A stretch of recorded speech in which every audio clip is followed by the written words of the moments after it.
Salut à tous, c'est Hubert, vous êtes bien dans Yatta, l'émission dédiée au manga et à la Japanimation tous les mercredis de 19h à 21h sur les ondes de Move et aussi en simultané sur le Twitch, toujours de Move. Ma chère Nice, comment tu vas? Oh là les gars, bah ça roule et toi? Tu es toute fleurie, toute prête à Toute fleurie, bah c'était le thème au Mid Gala. Et ah comme oui, j'étais c'est pas vrai. invitée, bah je me suis dit, Quoi? allez. Ah t'as vu? Ah, on va en parler à Scandale. Shahid, l'année prochaine tu seras, c'est sûr et certain. Qu'elle soit bien en free reine. Mais totalement, totalement. Évidemment, L'actu. actu animé manga avec toi tout à l'heure. Comme d'habitude. Bah, il y a du croustillant. Alors il y a... Ouais.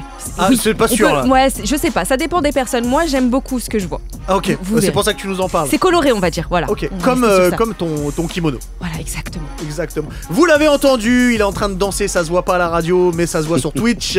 Willax, Yes. comment tu vas? Bah ouais, très très bien. Ouais. D'humeur métal, d'humeur grunge, tu connais. Ok, donc on aura du Nirvana dans le soundtrack.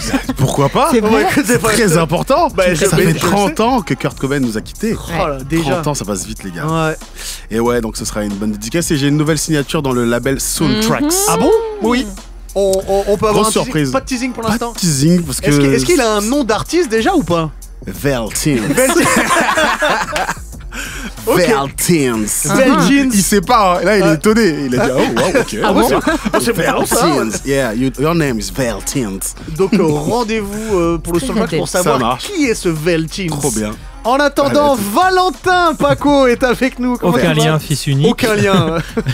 Aujourd'hui, il y aura un Annie d'actualité parce que je vais vous donner l'envers du décor de Ansel Sakamichi avec plein d'infos Let's que go. Greg aura peut-être pas spoilé avant. Et bah, en parlant de Greg, en parlant d'Ansel, Greg est avec nous, directeur des éditions Kurokawa. Comment tu vas? Bonsoir, alors C'est un c'était très retour. speed. Oui, je suis déjà venu, j'ai déjà eu l'honneur de Ouais. votre émission, merci beaucoup. C'était très speed. Et c'était très speed pour arriver, non parce que j'enchaîne 2 enregistrements. Donc, Oui, parce que t'étais en émission juste avant. Voilà, j'avais une émission juste Kimi avant. Et Masset, là, donc voilà. on en discutera d'ailleurs tout à l'heure. Mais avec grand plaisir. Alors, je me permets juste rapidement de te dire que l'intro, enfin le générique Oui. de l'émission Simimasen plaît énormément à notre producteur Face. C'est vrai, ah bah merci beaucoup, Ah ouais. merci à lui. Le côté Power Rangers, il a adoré. Côté France 5 plutôt. Oui, aussi. Ou Bioman. Ou, Ouais, voilà. exactement.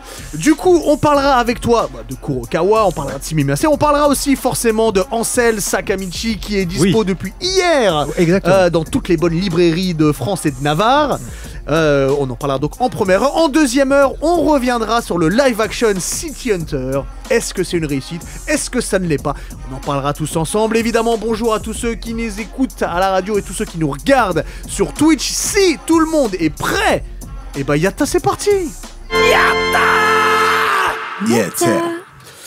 Du coup, Greg, on commence Oui. on commence, j'allais perdre mes mots, on commence Yatta par le hype ou pas hype. C'est quelques news qui sont tombées Vas-y, dans la ouais. semaine, donc de mercredi à mercredi. Mhm. Et on va voir ensemble si ça nous hype ou si ça nous hype pas.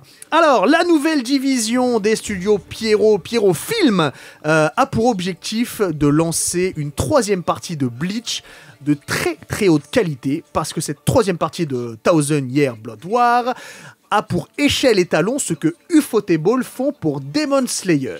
Alors, on n'a pas encore de date officielle de la sortie de cette 3e partie, c'est 2024, donc il reste encore 7 mois, en sachant que, à titre personnel, j'ai trouvé les 2 premières parties plutôt bien amenées, plutôt bonnes.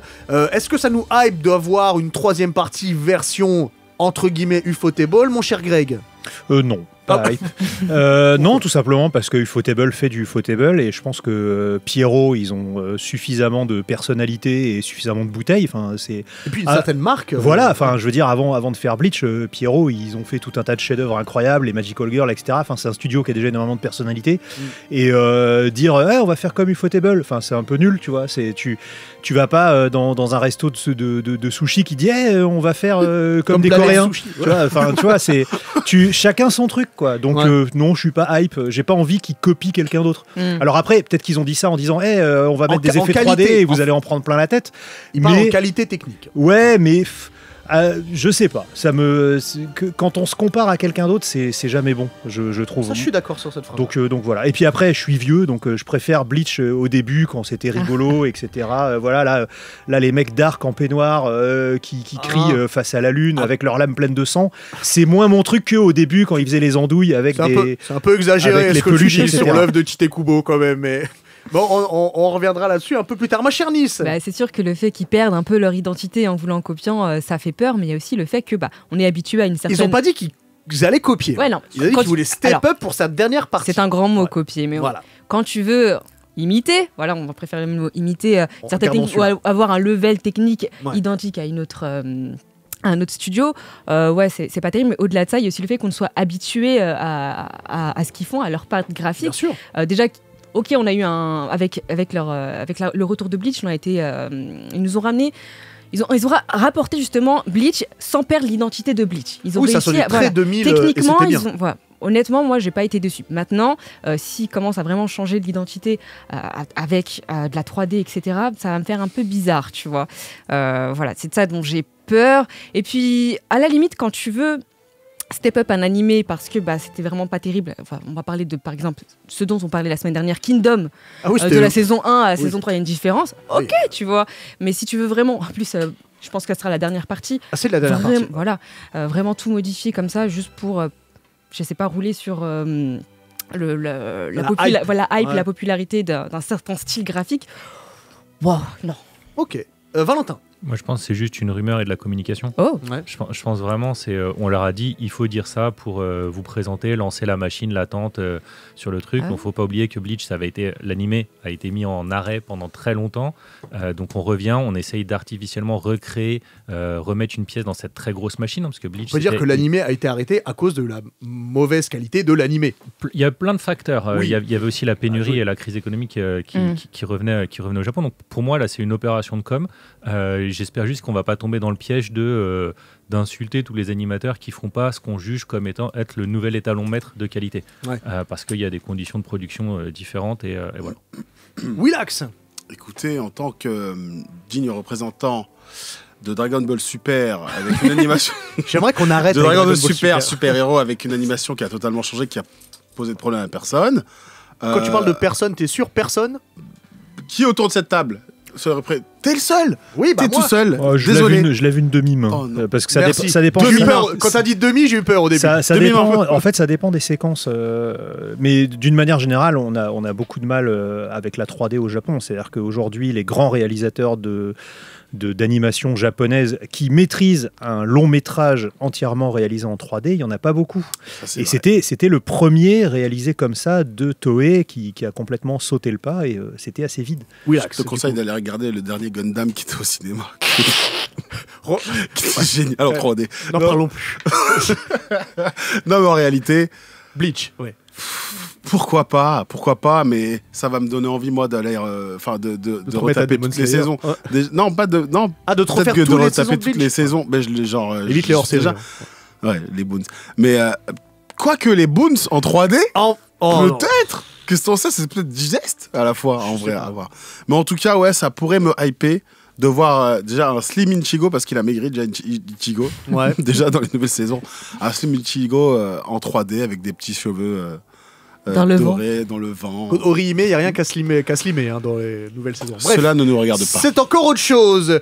Vous n'avez pas pu passer à côté. Une collaboration Oasis et Naruto est sortie pour promouvoir de nouvelles canettes. Une publicité est sortie avec en forme d'opening de Naruto. Donc on y retrouve Naruto Orange, Sasuke ou encore mon jeu de mots préféré, Kakasis. La collaboration donc en canette, c'est jusqu'au 30 juin. Est-ce que ce genre de collab, produits alimentaires ou boissons avec des mangas, ça vous hype? Ma chère Nice, vu que toi tu détestes Naruto. Oui, je déteste Naruto. En réalité, je vais juste vous parler d'un fun fact qui m'est arrivé l'année dernière. C'est que lors d'une convention, il y a un monsieur qui est arrivé en me disant, il est venu m'interpeller pour me dire, oui, est-ce que tu connais Naruto, etc. J'ai dit oui. Et il m'a dit, écoute, j'ai acheté la licence Naruto et je cherche à faire des produits, qu'est-ce qui serait bien? Et moi, je commence à lui dire, écoute, il y a telle référence que tu peux mettre si tu veux faire de la pub autour de ce produit. C'est un truc, des cartes à jouer pour les enfants. Et il comprenait rien de ce que je lui disais. Et en fait, il s'avérait qu'il avait jamais regardé Naruto. Et quand j'ai regardé cette pub, je me suis dit que derrière, les gens avaient vu Naruto, tu vois. Ah, j'ai cru que t'allais me dire que t'étais avec Monsieur Oasis et il a fait la pub. Pas du tout. Il a rien compris. De quoi, un jeu de cartes? Non, on va faire du jus de fruits, c'est plus simple. C'est mieux. Oh, voilà. Elle était belle celle-ci. Ouais. Mais du coup, on voit la différence entre un marketing et une publicité de personnes qui ont vu l'animé, qui se sont appropriés justement le manga, et de quelqu'un qui a pris ça juste pour la hype. Ouais. Donc il y a ça de positif, voilà, pour avoir dit du positif. Maintenant, je suis toujours aigrie quand il s'agit de nourriture, et surtout de nourriture de malbouffe comme les jus Oasis. Je suis désolée, mais c'est très très sucré. Hein, c'est très sucré. Moi, tout ce qui est fast-food, jus, enfin tout ce qui est malbouffe et qui en fait, parce que je sais qu'en marketing, ils utilisent ça pour attirer les jeunes. Je le sais, j'ai fait du marketing, je le sais pertinemment. Je les diabolise, je l'assume. Et du coup, c'est pour ça que je ne suis pas du tout d'accord, même si c'est bien fait. Ok. Voilà. Valentin. Moi, je reste interloqué. Comment on peut acheter la licence sans avoir vendu un produit pour utiliser la licence? On en revient sur. Je pense que le mec, on sait pas qui est ce monsieur. Il m'a peut-être mytho, écoute. Ça se trouve, c'est un menteur, il voulait juste te draguer. Hein. Il m'a montré ses prototypes. Donc, donc il savait déjà ce qu'il allait faire. Oui, il savait, mais il savait pas comment le mettre en avant, faire le vendre. Et sinon, l'opening est super bien fait en termes d'animation, les jeux de mots sont bien, l'adaptation graphique est bien. Après, moi, je bois plutôt Oasis depuis que j'ai plus de 12 ans, donc ça ne me concerne pas. Le jour de ses 13 ans, il a enterré sa canette. C'est fini, l'Oasis Cassis, au revoir. Valentin, le K6. Le K6. C'est dommage, c'est le meilleur jeu de mots. Willax. Moi, je me suis fait draguer par un mec qui a acheté la licence de One Piece. C'est horrible. Non, pas du tout. C'était Monsieur Burger King. Je te jure. Waouh, regarde ce que j'ai Roro noir. En barre chocolatée. Non, je rigole. En réalité, totalement hypé de cette histoire d'Oasis. Franchement, déjà, Oasis, ils sont pas mal bons en Oasis is good en com. Ils sont forts en com. Oasis is good, c'est resté. Ça a 20 ans. Ramon Tafraise, un gars sûr à moi. Fabuleux. Ramon Tafraise, qui Ramon devient Naruto. Ouais. C'est totalement validé, franchement. Excuse-moi, comment il s'appelle Naruto? C'est Naruto Orange. Ah, Naruto Orange, d'accord. Alors que le personnage principal là-bas, c'est Ramon Tafraise. Ouais. C'est Oasis, mais je trouve ça génial en fait. Rien à dire. Franchement, niveau graphique, c'est hyper bien travaillé. Les chorés, c'est pas carrément pas trop long, pas trop court, parfait. Voilà. Consommons du Naruto Oasis. Ok. Greg? Oui, alors je suis tiraillé entre j'adore et je déteste. Enfin, non, c'est pas je déteste. C'est un gros tiraillement là. Énorme, grand écart vandal. Alors j'adore parce que de plus en plus ce genre de collaboration existe. Donc on t'explique toujours c'est très compliqué de travailler avec les Japonais et tout, mais des fois quand ils s'assouplissent, ça fait plaisir parce que tu peux te faire des beaux délires comme ça. Et donc ça fait, je sais pas ce que t'en penses, Valentin, toi aussi qui connais un peu l'industrie, mais il y a 3-4 ans, on nous aurait dit on va déguiser cette orange en Naruto. Jamais, les Japonais diront jamais oui. Ouais. Et là, ils disent super oui. Ils sont pas au courant. Dit comme ça, c'est super drôle. Mais c'est vrai. Mais non, mais normalement, jamais ça n'arrive. Tu vois, c'est comme quand Naruto débarque dans Fortnite. Ouais. Qui danse. Non, mais je veux voir le mec de chez Epic Games qui est allé à la Shueisha qui leur dit Naruto va prendre un F16, un Uzi, il va prendre un Uzi et il va tirer sur des hommes bananes. À quel moment tu dis c'est possible? Et en fait, ça se fait. Et donc là, ça fait plaisir. Mais d'un autre côté, je suis tiraillé parce que je me dis, s'ils acceptent ce genre de truc, c'est qu'on arrive à la fin de l'exploitation. Tu vois, où ils disent, on est obligé de faire ça parce que on gagne plus d'argent autrement. Donc, à voir. Je rappelle que les canettes, la collab, c'est jusqu'au 30 juin. Ah ouais, c'est hyper limité. Ah oui, c'est en édition limitée. 1er mai au 30 juin. Ça s'oublie, mais pas trop longtemps. Oasis, si tu regardes, on attend le carton, on voit le carton, on va boire. On voit les Oasis sans sucre aussi. Dernière petite news qui est peut-être une news, peut-être pas une news. Je vous dirai après si c'est vrai ou pas. Selon le site Variety, David Fincher et Brad Pitt, qui ont fait ensemble Seven, Fight Club ou Benjamin Button, seraient très intéressés pour adapter en live action le manga de Naoki Urasawa, Monster. Oh! Alors, je vous fais le pitch rapidement de Monster. Donc, un jeune médecin qui à un moment donné, un jeune médecin mais très balèze, il doit choisir entre sauver le maire de sa ville, qui est d'un certain âge, ou alors des jeunes jumeaux, et il décide de sauver les jumeaux, les opérant et tout, et l'un des deux jumeaux va devenir un tueur en série. Voilà, c'est le pitch de base. Est-ce que ça te hyperait que ce soit en live action par David Fincher, qui est quand même quelqu'un de très sombre, et Brad Pitt qui adapte ça? Alors, je sais pas si je serais hypé, parce qu'une fois sur deux, quand les Américains font un truc tiré d'une œuvre japonaise, ça devient nimp. Une fois sur deux, t'es gentil. 2 fois sur Mais, une fois sur une, j'allais dire. Mais c'est tout à fait possible, puisque Bullet Train était tiré d'un roman qui fait partie de l'univers étendu du Prince des Ténèbres, Autopromo, un manga que j'ai sorti il y a une douzaine d'années. Mais t'as raison. Et donc ce roman, en fait, c'est un roman japonais qui est, il me semble, aussi édité par Shogakukan, donc il est très possible que Shogakukan derrière ait dit à Brad Pitt, tiens, on a ce truc là aussi, c'est pas mal, regarde, c'est un médecin qui accouche de machin, donc pourquoi pas, voilà. Valentin, Moi j'aime bien cette équipe. je sais que t'aimes pas les Mais live action. ça dépend lesquels. Tu vois, Ouais. il y en a qui passent. Donc c'est une bonne équipe. C'est une bonne équipe sur le papier. qui pourrait faire un truc propre. Après, pour répondre à la question, je pense que c'est une fake news. Alors, j'ai pas demandé encore si c'était une fake Pardon. news, mais on a ta réponse. D'accord. Willax, Ça va, Hubert? bah, et toi? Brad Pitt? Bah, Brad Pitt? voilà. Je dis oui. Tu dis oui, je dis oui. Bah, je dis oui Tu sais totalement. très bien qu'on dit oui. Bah, évidemment. alors, let's go. Alors, Brad Qu'est-ce Pitt, que ça tu crois? dépend qui y joue aussi, hein. Ça dépend. Ah, Ah, c'est sûr. attention, dans la news, il n'y a pas. Enfin, dans la new Peut-être qu'il joue potentielle, pas, peut-être il n'y a qu'il est pas que marqué producteur. qu'il serait acteur Ah, dedans. il est peut-être producteur. Ah, Ah, oui, c'est il pas a une pareil. société de production, Brad C'est Pitt. vrai. Ça Mais n'est- je n'ai Il a jamais un dit. vignoble. Mais David Il a un Finch- vignoble aussi qui est près de Bandol. Mais il a jamais dit. Il n'y a pas marqué qu'il jouerait un rôle dedans. Ouais, c'est trop pas signé. d'infos. Ah, ça te hype? Oui, tu as dit Ouais, que ça me te hype en vrai. Ma chère Nice. Moi j'ai envie d'y croire, hein. Moi ça me hype. Hein. Ça te Ça me hype hype parce aussi, que ouais. bah, Monster c'est ultra adaptable en fait oui, bien sûr. en live action. Et là dans le chat il y a quelqu'un qui disait bah, c'est déjà beaucoup plus adaptable que One Piece qui a été fait par exemple. Tu vois. C'est vrai. Donc s'ils sont capables de faire un One Piece qui a été plus ou moins accepté, un Monster où allez, on prend du recul, on fait quelque chose de sombre, on fait quelque chose qui est vraiment dans l'ambiance de Monster, pourquoi pas en Allemagne, etc. Ça serait stylé. Pourquoi pas, ouais, moi j'ai envie d'y croire. Donc pour toi c'est vrai. Ouais. Willax, Allez. pour toi c'est vrai. Ouais, allez. Moi Valentin, c'est pour faux, toi, mais c'est j'ai une faux. blague à rajouter. Vas-y, Du coup, si Brad Pitt donne pas de budget, on pourra dire Tenma la taille du rat. je l'ai. On va passer à autre chose. Greg, Moi je dis faux mais plausible. faux mais plausible. Voilà. Oh non mais faut choisir. Alors là, ça va bien Bon facilement écoute, faire de choix. je vais dire faux. Eh bien, sachez que c'est totalement faux. Ah, Mais toi, je suis non. toujours à Eh 100%. oui. On fait Ouais, des espoirs comme ça là. Oui, c'est totalement faux. Moi aussi je suis à Mais- 100%. Mais par contre, on me souffle dans l'oreillette. C'est Face qui me souffle Que dans l'ami l'oreillette de Nice a acheté la Ah. licence. Il a dit tu connais Monster. Non, que Guillermo del Toro était intéressé par l'adaptation, mais ça n'a jamais été fait. Tu sais, C'est bien Guillermo dommage. del Toro, il voulait aussi faire Mazinger, donc. Oui, bah, il a pas fait non plus. Non, bah, tu sais, Spielberg va faire Moi quand je me réincarne en slime, donc. Waouh. C'est vrai ou c'est faux à Je votre voulais avis faire une vanne. Attends, mais Je voulais faire une vanne, Je je ne l'ai veux pas pas y faite. croire. Voilà, non, c'est une Non. blague, c'est un rêve, mais ce n'est qu'un ok. rêve. D'accord. Non, je ne J'ai pense peur, pas. ça me fait peur. Et ben voilà, c'est tout pour cette semaine. Mon cher Greg, Oui, directeur des éditions Kurokawa. oui, Une nouvelle licence est arrivée depuis hier. tout à fait. Ansel Sakamichi. Oui. Sakamichi. Oui. De Wataru Watanabe. Est-ce que tu me permets de faire le pitch rapidement? Vas-y, je t'en prie. Oh merci, t'es super sympa. Du coup, on suit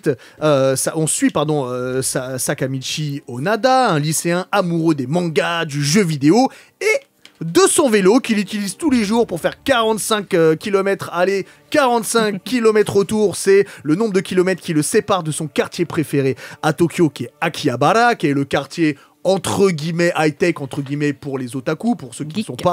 T'as Ouais, pas voilà. besoin de guillemets. Hein. Oui, c'est vrai, pas besoin de guillemets.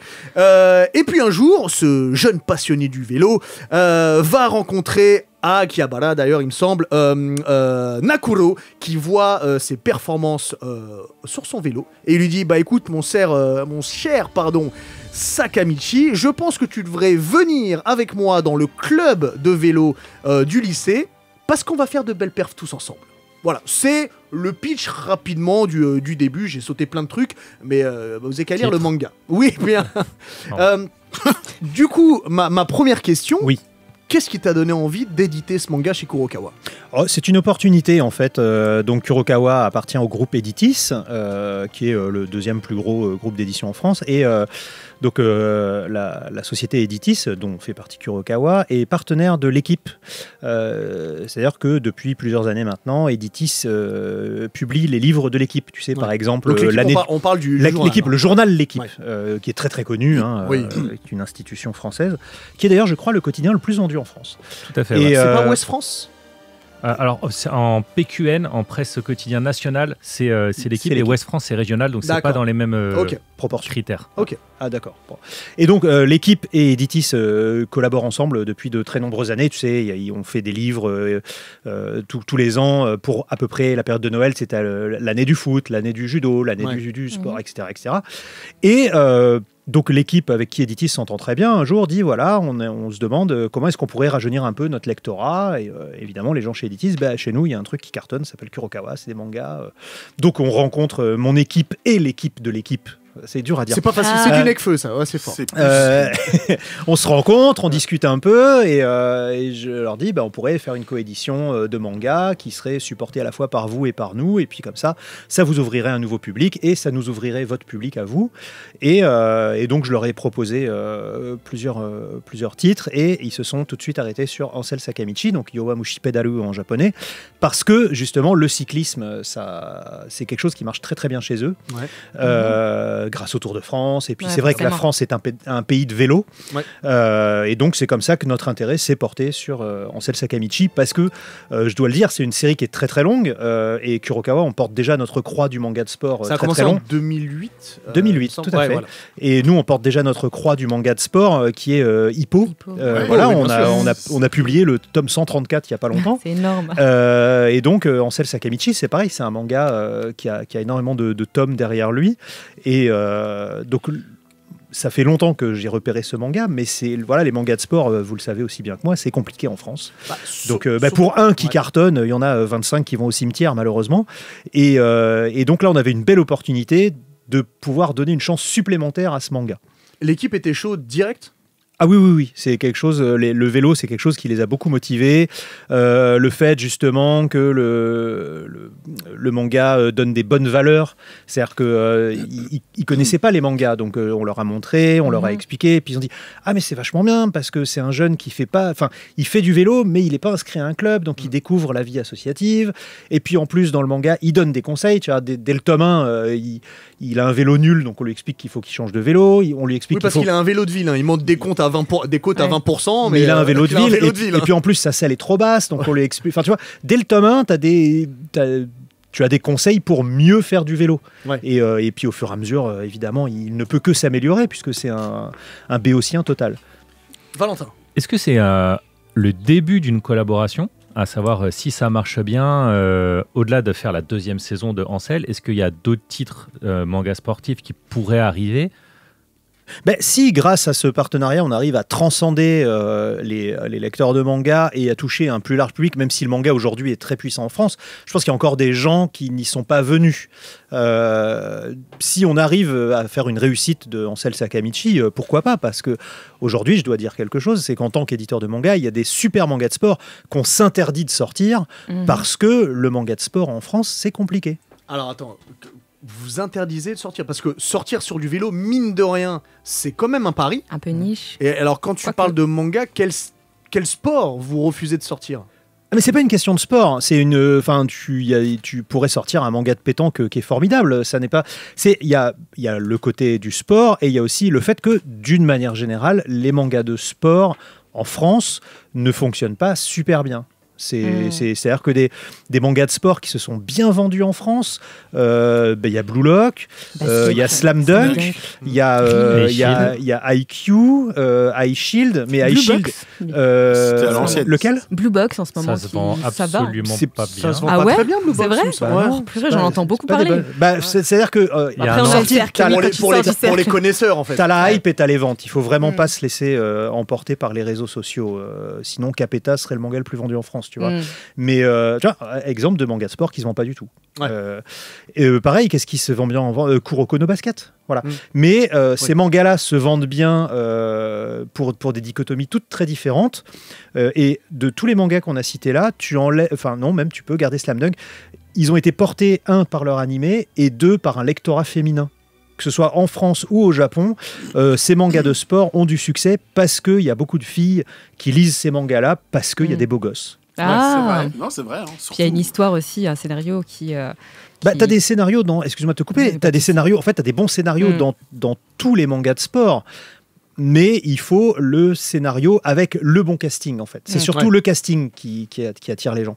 Mais du coup, le Tour de France est représenté aussi dans le premier tome de Sakamichi, Ansel Sakamichi. Et moi, je me suis posé une question parce que cette année, j'ai l'impression qu'il y a quand même pas mal de mangas de sport qui sortent. En tout cas, j'en entends parler. J'aimerais savoir si les Jeux Olympiques qui vont se passer en France jouent un rôle dans le fait qu'il y ait un peu plus cette année. Il y a toujours un effet d'aubaine où on essaye de surfer sur l'actualité. Et après, sans vous mentir, entre le moment où on achète un manga et le moment où il sort en France, il se passe 1 an et demi, parfois 2 ans. Donc on s'y prépare très à l'avance. Mais après, c'est vrai qu'on sait depuis longtemps qu'on aura les Jeux Olympiques. Donc, ça n'a pas joué de rôle. Pas chez nous, en tout cas. Ansel Sakamichi, c'est vraiment l'opportunité de l'équipe. À aucun moment, je me suis dit, tiens, on va faire un manga d'athlète ou quoi que ce soit. D'accord. Et par exemple, rééditer Hajime no Ippo, par exemple, pendant... le fait que ça continue, mais renouveler peut-être... C'est-à-dire, en fait, faire une spéciale collaboration avec les Jeux Olympiques et l'équipe, c'est envisageable. Parce que, en fait, comme tu disais que les mangas se vendent bien, le manga de sport se vend moins bien, pourquoi pas ne pas profiter de l'opportunité des Jeux Olympiques et de la boxe qui est un total essor en ce moment, en profitant de cette hype pour remettre en avant le manga. Alors oui, c'est quelque chose que tu peux faire. Le problème, c'est que pendant les Jeux Olympiques, les places sont très chères médiatiquement. C'est-à-dire, il faut trouver sur le journaliste qui a envie de parler de sport un peu différemment. Mais c'est compliqué. Et après, oui, tu peux ressortir. Mais on va pas se mentir, tout l'effet d'aubaine des Jeux Olympiques, tous les éditeurs, et pas que les éditeurs de manga, le font. Tu te doutes bien que là, en librairie, dès la fin mai, début juin, tu vas te retrouver avec plein de l'année du sport, le meilleur moyen de profiter des Jeux Olympiques, l'almanach des Jeux Olympiques, des livres. Tu vas avoir plein de sportifs qui vont sortir leur mémoire aussi. Ils vont sortir leur autobiographie, tu vas avoir des beaux livres de photos, tu vas avoir plein de choses. Donc on peut remettre Ippo en avant, mais on fait plutôt confiance au libraire qui va faire une belle table sportive. Tu vois. Ok. J'aimerais revenir sur une réponse que tu as faite à Nice. Tu as dit qu'entre le moment où tu achètes un manga et le moment où il sort en France, il passe 1 an et demi. Oui. Qu'est-ce qui se passe pendant ce 1 an et demi? Pourquoi tant de temps? On prend l'argent, on va à Hawaï. Ça, c'est déjà bien. Non, en fait, on prend pas l'argent puisqu'on l'a donné déjà pour obtenir le manga. Non, en fait, pendant l'année, entre le moment où tu achètes le manga et le moment où il sort, tu as déjà quelques mois. Alors, il y a le moment où tu l'achètes et le moment où tu signes le contrat. C'est-à-dire entre le moment où l'éditeur japonais te dit c'est bon, tu as les droits de ce manga, et au moment où tu as signé, il peut se passer déjà quelques mois. Voilà. Donc, on va dire que tu attends 1 mois. Donc, ça fait déjà 1 mois. Tu comptes avec moi. Donc, on te dit, OK, c'est bon, en janvier. Voilà. Tu as le contrat en février. Donc, entre janvier et février, tu as déjà commencé à chercher un traducteur. Il a commencé à bosser parce que le tome est déjà sorti au Japon, etc. etc. Mais c'est un traducteur, tu prends pas un mauvais traducteur, donc il a déjà du boulot. Donc il a peut-être pas commencé tout de suite parce qu'il a déjà un planning. Après, il faut choisir une date. Donc tu fais des réunions avec le service commercial, le service marketing. Tu dis, non, ce manga-là, vaut mieux le sortir en septembre. Ce manga-là, vaut mieux le sortir en août, etc. Donc si on te dit, tu as ce manga en janvier, tu as le contrat en février et qu'on te dit, vaut mieux le sortir en août parce que c'est un manga qui parle d'été ou de quoi que ce soit... tu te dis, j'ai pas 6 mois pour faire un manga, c'est très très compliqué. D'accord. Donc, tu dis, tant pis, ça sera août de l'année suivante. Voilà. Après, tu peux avoir des problèmes internes ou externes. Le problème interne, ça va être, par exemple, on voudrait faire un papier gaufré, mais on n'en a pas. Ou ça peut être, non, on peut pas le sortir sur les 6 prochains mois parce qu'il y a déjà trop de sorties. Il passerait inaperçu. Après, c'est toute une organisation. Bien sûr, on se met d'accord aussi avec les autres. Tu vois, Ahmed, que vous avez déjà reçu ici, le patron de Kiyun, on est potes. Je dis, régulièrement, sur un Dexo, c'est toi qui as récupéré tel titre, ouais, machin et tout. Tu le sors quand? Je le sors en avril. Attends, c'est chaud, parce que moi, en avril, je mets ça. Ok, je le déplace en mai, tu vois. Est-ce que vous vous insultez aussi quand il a pris un manga que tu voulais et que... Non, on insulte les autres quand c'est ni lui ni moi.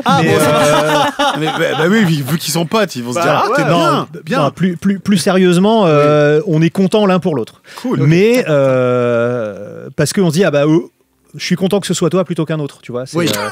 Mais est-ce que je l'ai pas, autant que ce soit quelqu'un que j'aime. Exactement. Quelle industrie. J'ai l'impression d'entendre Universal, Sony et tout. Genre. Mais bon, après, j'essaie de le saboter, tu vois. Quand il a eu Jujutsu Kaisen, je lui ai dit comment tu vas l'appeler, Robert l'exorciste. Enfin voilà. Mais bon, bref. Les pourfendeurs. Est-ce que ça aurait marché? Écoute, il y a moyen. Les rôdeurs de la nuit. Enfin, ma foi. voilà. Mais bref, tout ça pour dire que on s'arrange pour pas se marcher dessus non plus. Et à partir de là, tu vois, tu as plusieurs mois, donc il faut les traduire, il faut les mettre en page, il faut les imprimer, donc il faut aussi trouver un créneau chez ton imprimeur. Il y a aussi toute une partie que les gens ignorent, c'est ce qu'on appelle le démarchage commercial. Qu'est-ce que c'est? Ça va vous sembler assez... Je pense que quelqu'un vous l'a peut-être déjà expliqué dans cette émission, mais je recommence parce que c'est toujours bien. Ce qu'il faut savoir, et ça va vous sembler très archaïque, en fait, génération Internet et tout, mais en fait, les livres, que ce soit les romans, les mangas, etc., sont démarchés par des commerciaux. C'est-à-dire que... Porte à porte. Oui, Okay. oui, vraiment. C'est-à-dire que moi, j'ai on a un distributeur qui s'appelle Interforum, qui est le distributeur d'Editis, mais aussi de plein d'autres gens. Donc Editis, c'est la plus grosse société française de distribution de livres. Donc il distribue des romans, des livres d'images, et donc des mangas. Donc Interforum distribue Kurokawa, Kiyun, Akata et d'autres. C'est énorme. Et donc ils ont une équipe. Alors déjà, ils ont deux équipes, une équipe spé et une équipe généraliste. Donc l'équipe spé, ils vont faire tous les magasins qui connaissent les mangas. Donc les magasins comme Ayaku Shop, comme Album, comme voilà, tous les magasins spécialisés manga, comics, etc. que tu as en province. Et aussi, ils vont faire certaines Fnac, certains Leclerc. Et ensuite, tu as une équipe généraliste qui, eux, vont faire plutôt des librairies qui font de tout. D'accord. Et donc ces équipes-là, elles sont composées d'une 30aine de personnes, et ces 30 personnes, elles habitent partout en France, donc dans le Languedoc, en Bretagne, dans le Cotentin, dans la Creuse, etc. Et donc en gros, ces gens-là, tous les 2-3 mois, ils viennent à Paris. Là, par exemple, tu vois, on est au mois de mai, la semaine prochaine, je vais leur présenter les mangas qui sortent en novembre-décembre. Ok. Voilà. Donc je leur dis, voilà, en novembre, il y a ça qui sort, c'est mortel. En décembre, il y a ça qui sort, il y a un animé, n'oubliez pas, machin. Ils prennent des notes. Ensuite, Kiyun fait pareil, Akata fait pareil.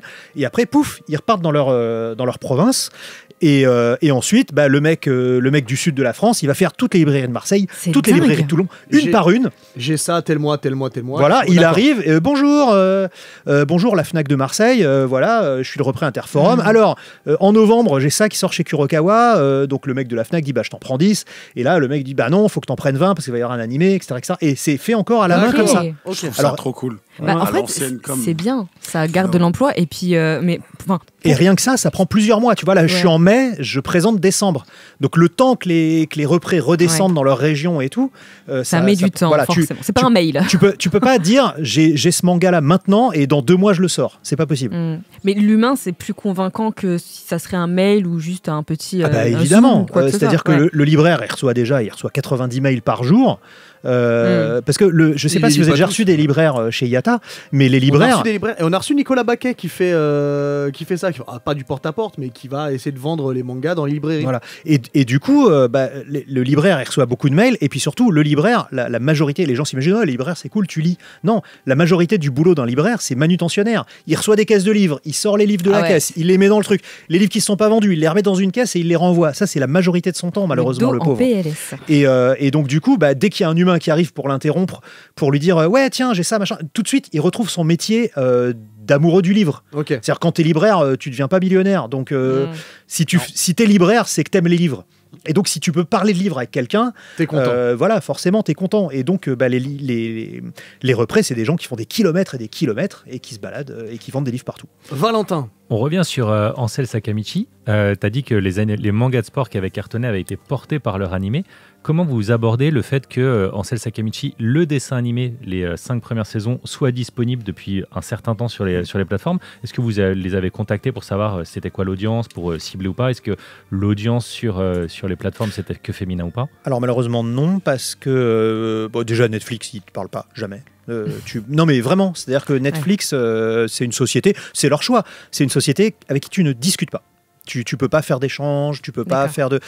Depuis qu'ils font de la pub, par contre, ils ont une régie pub avec qui tu peux discuter, pas de problème et tout, mais dès que tu essayes de rentrer dans Netflix, avoir des stats, avoir des machins, hop, merci, au revoir. Ah ouais, non, c'est vraiment... comme toutes les nouvelles sociétés des années 2010, leur trésor le plus important, c'est leur stats. C'est leur stats, bien sûr. Voilà. Donc ça, c'est quelque chose qui a une valeur. Donc tu peux pas savoir vraiment. En off, t'arrives un peu à regarder, mais c'est compliqué. Non, on a vraiment... Et puis de toute façon, on s'est décorrélé de ça. Parce que justement, comme Ansel Sakamichi a déjà été exploité sur Crunchyroll, il a déjà été exploité sur Netflix, on part du principe que les gens qui aiment Sakamichi le connaissent déjà et attendent le manga. Donc on est plus dans... on essaye, on a fait du matériel promo avec un Shikishi pour récompenser les gens qui, malgré leur connaissance du manga, vont faire l'effort d'acheter le tome 1 et nous soutenir. Donc, pour récompenser ces gens-là, il y a un Shikishi que le dessinateur a fait de manière... c'est-à-dire, il n'est que disponible en France, quoi. Et par contre,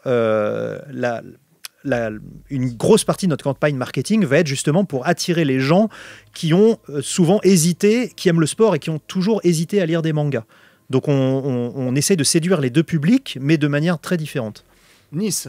Alors moi, je vais revenir un peu juste sur le manga, parce que j'ai une question peut-être un peu atypique, mais je me suis posé la question, parce que quand quand Sakamichi parle de club d'animé dans lequel il aimerait participer et trouver des membres, je nous ai reconnus, en fait, nous tous ici, en tant qu'otaku.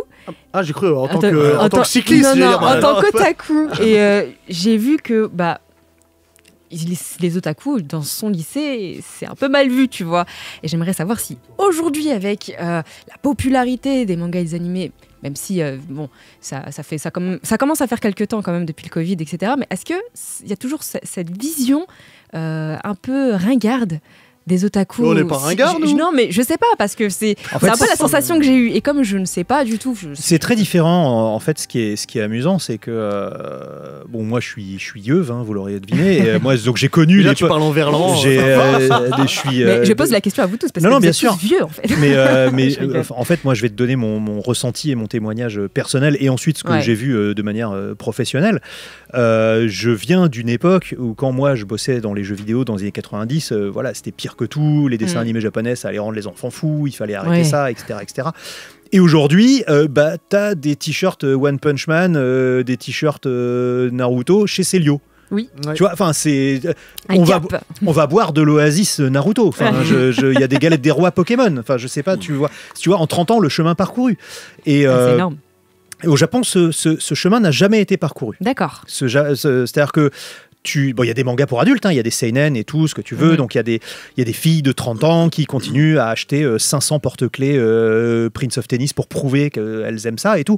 Mais ça reste moins bien vu qu'en France. Okay. C'est-à-dire qu'il y a un papa, tu peux être banquier, mettre une cravate la semaine, et samedi, dimanche, tu fais plaisir, tu mets ton petit Polo Bleach ou Full Metal Alchemist. C'est bien vu, genre, Jean-Guy, vous vous encanaillez. Oui, c'est mon petit hobby, l'animé. Ça fait vieux, vous vous encanaillez. Et c'est bien vu, tu vois, il n'y a pas de problème avec ça, tu vois. Alors qu'au Japon... c'est rare de voir des gens mettre des t-shirts d'animé comme ça. Le mettre en avant. C'est ça, c'est moins bien perçu. Donc le fait de dire c'est un peu le club d'animé, c'est ringard, c'est bizarre et tout. Ça reste d'actu. Ça reste d'actu au Japon. Au Japon. Alors je vais me permettre de rebondir sur un truc. T'as parlé de Pokémon. Selon une rumeur assez persistante dans l'univers du manga, c'est grâce à toi qu'il y aurait Pokémon en France. Est-ce que cette rumeur est vraie? Écoute, mon hamster s'appelait Pikachu. Et, non, je rigole. C'est compliqué parce qu'il y a toujours des arcanes et des mystères, surtout dans quelque chose de très compliqué comme les droits de Pokémon. Mais effectivement, je parle uniquement du manga Pokémon. Oui, je parlais du manga, pas le jeu vidéo. J'ai été le premier à pouvoir republier les mangas Pokémon parce que j'ai réussi à parler aux bonnes personnes, à mettre les bonnes personnes en contact, etc. Et une fois que le bon robinet était ouvert, les autres éditeurs des autres pays européens, en Amérique du Sud, etc., oui, on réussit à suivre la voie que j'ai tracée. Mais je n'ai pas envie de dire grâce à moi, il y a Pokémon en France. Je dis plutôt... Si tu veux, nous, on peut le dire à ta place. Mais je préfère dire, j'aime tellement Pokémon que j'ai réussi pendant 2 ans à me battre contre l'administration et je suis parvenu à publier Pokémon. On était en quelle année? Excusez-moi. Pardon. Oh là, c'est 90. Non. Attends, c'était avant. Ah non, mais en 99, je bossais pas dans le manga, moi. Quelle année les mangas ils sont Alors Glénat les sort une première fois avec l'arrivée de l'animé en France en l'an 2000. Ouais. Voilà. Sauf que en cours de route, on leur dit ah bah non en fait les droits c'est compliqué et tout machin, donc hop ils arrêtent au milieu. Il y a que l'animé. Et il y a plus que l'animé et après les mangas sont bloqués. Ouais. Et donc moi quand je me pose la question je fais comme tout le monde, je vais voir l'éditeur du manga et je dis est-ce qu'on peut avoir les droits Pokémon? Ils disent bah non c'est bloqué, c'est la Pokémon Company. Sauf que moi, coup de chance, je viens du jeu vidéo. Ouais. Donc le patron de la Pokémon Company, je le connais. Donc je lui dis Shogakukan m'a dit ça, c'est chaud ou pas? Il dit mais non, attends on va s'arranger. Alors, il me dit il me dit en même temps ils avaient lâché depuis 20 ans donc c'est leur problème. On les aime, mais s'ils ont lâché Pokémon, tant pis. Non, et puis je les comprends, c'est-à-dire que tous les autres éditeurs qui ont demandé les droits de Pokémon, l'éditeur japonais leur dit c'est pas possible. Donc en général, tu t'arrêtes là. Ouais. Sauf que moi, voilà, je mets des slips Pikachu, donc il est hors de question que j'abandonne là. Je connais les gens qui font le jeu vidéo Pokémon et qui donc sont les ayants droit de toute la licence mondiale. Donc j'enquête, tu vois. Les Japonais me disent que c'est bloqué, mais pourquoi est-ce que c'est bloqué? Tu vois, je veux juste comprendre. Plus. Et c'est là qu'ils me disent, non, c'est pas bloqué. On va débloquer ça, quoi. Et donc ça a pris 1 an et demi, parce que c'était très compliqué. Ils avaient pas de modèle pour faire ça, donc je vous passe les détails très très administratifs, très pénibles, mais ça a pris 1 an et demi pour débloquer cette situation. Et effectivement, grâce à ça, on a réussi à débloquer les droits des mangas Pokémon. Valentin. C'est laquelle la licence en dehors de Pokémon où tu as le plus galéré pour remonter ce chemin ou récupérer les droits, ou même peut-être aujourd'hui qui t'échappe encore? Waouh. Je sais pas, c'est compliqué à dire. De toute façon, aujourd'hui, la licence la plus compliquée à obtenir et que personne n'obtiendra jamais, c'est Candy. Tant qu'une des deux est encore vivante. Non, même pas, parce que quand il y en a. Je résume rapidement. C'est impossible d'avoir Candy parce que la scénariste et la dessinatrice se font un procès depuis plus de 30 ans. Okay. Donc il y aura plus. C'est impossible de vendre les droits de Candy puisque elles se réclament toutes les deux de la paternité. Donc tant que le truc est pas jugé, tu sais pas à qui il est. Donc il y a un vide. Et donc il y a une des deux artistes qui est décédée. Donc là, on s'est dit, ça va peut-être se débloquer. Non, parce que du coup, les enfants se disent, mais attends. Oui, forcément. Donc voilà, je pense que c'est Candy aujourd'hui le plus compliqué à obtenir et que j'aimerais obtenir. Alors, on a encore des questions pour toi, oui. mais si on a le temps, on les posera tout à l'heure. Parce que d'abord... Mais oui, vous avez un conducteur. On a un conducteur à suivre, tu le sais très bien, parce que je voulais qu'on parle de Simimase, mais on verra si on aura le temps juste après. Mais d'abord, notre cher Valentin, qui est à côté de toi, a une chronique qui s'appelle Nani. Oui. Et je pense que c'est en rapport avec ce dont on parle aujourd'hui. Mon cher Val. Bonjour à toutes et à tous, c'est parti pour Nani, la chronique qui vous raconte des infos, contextes et anecdotes autour du manga et de la japanime. Aujourd'hui, forcément, on va parler de Ansel Sakamichi, le nouveau pari éditorial des éditions Kurokawa. Commençons par présenter son mangaka Wataru Watanabe, alias le roi de la petite reine. Ce dernier décide très tôt qu'il veut devenir mangaka, il participe à plusieurs concours et à l'âge de 15 ans, en 1986, il remporte une mention honorable au Hop Step Award de Shueisha. Petite pause sur ce prix pour vous donner le nom de quelques autres lauréats qui ont par la suite écrit l'histoire du manga avec un grand M. Yoichiro Togashi, Nobuhiro Watsuki, Shinichi Sakamoto, Yusuke Murata, Masashi Kishimoto et Eiichiro Oda. Bref, des petits noms. Est-ce qu'il faut dire Nani à chaque fois? Ouais, tu peux réagir. Nani. N'hésite pas, il y a 2-3 blagues à un moment qui passeront bien. Mais ce n'est pas parce qu'on gagne un prix que la suite est toute tracée. Alors oui, il a fait un début classique, le jeune aspirant mangaka qui fait ses classes en tant qu'assistant ici et là. D'ailleurs, il a travaillé auprès de Metaraki sur la 5e partie de Jojo pendant un mois. Nani. Voilà, parfait, j'aime, tu es réinvité. De 89 à 92, il publie plusieurs one-shots toujours chez Shueisha sans réussir à être sérialisé. Et c'est qu'en 2001 qu'il décroche sa première série chez Kodansha. Mais cette dernière est tankée au bout de 14 chapitres, trop peu même pour avoir droit à un volume relié. Le mangaka alors a un coup de pompe et il se dit qu'il peut pas en faire ce métier. Il rejoint le monde du travail en trouvant un boulot au studio de télévisé de Nagasaki, mais 10 mois plus tard, il démissionne et se donne une dernière chance pour devenir mangaka et s'installe à Tokyo pour changer son train-train quotidien. Note là, celle-là, tu vas la voir. Eh bien, lui en a pris, car après sa première série en 5 tomes chez Akita Shoten, il se passe un truc qui va changer sa vie. Hubert, à ton avis, c'est quoi ? Tu parles de train-train, donc j'imagine que c'est lié au train. Eh ben bingo. En effet, au Japon, quand un éditeur acquiert les droits d'adapter un livre en manga, il fait une petite compétition en interne pour savoir qui va se charger de cette adaptation. Et c'est Maître Watanabe qui a remporté le droit de dessiner la version Akita Shoten de Densha Otoko. Un jour, je vous parlerai de cette licence incroyable autour du train. Et d'ailleurs, anecdote sur cette publication. Voilà de la poulette.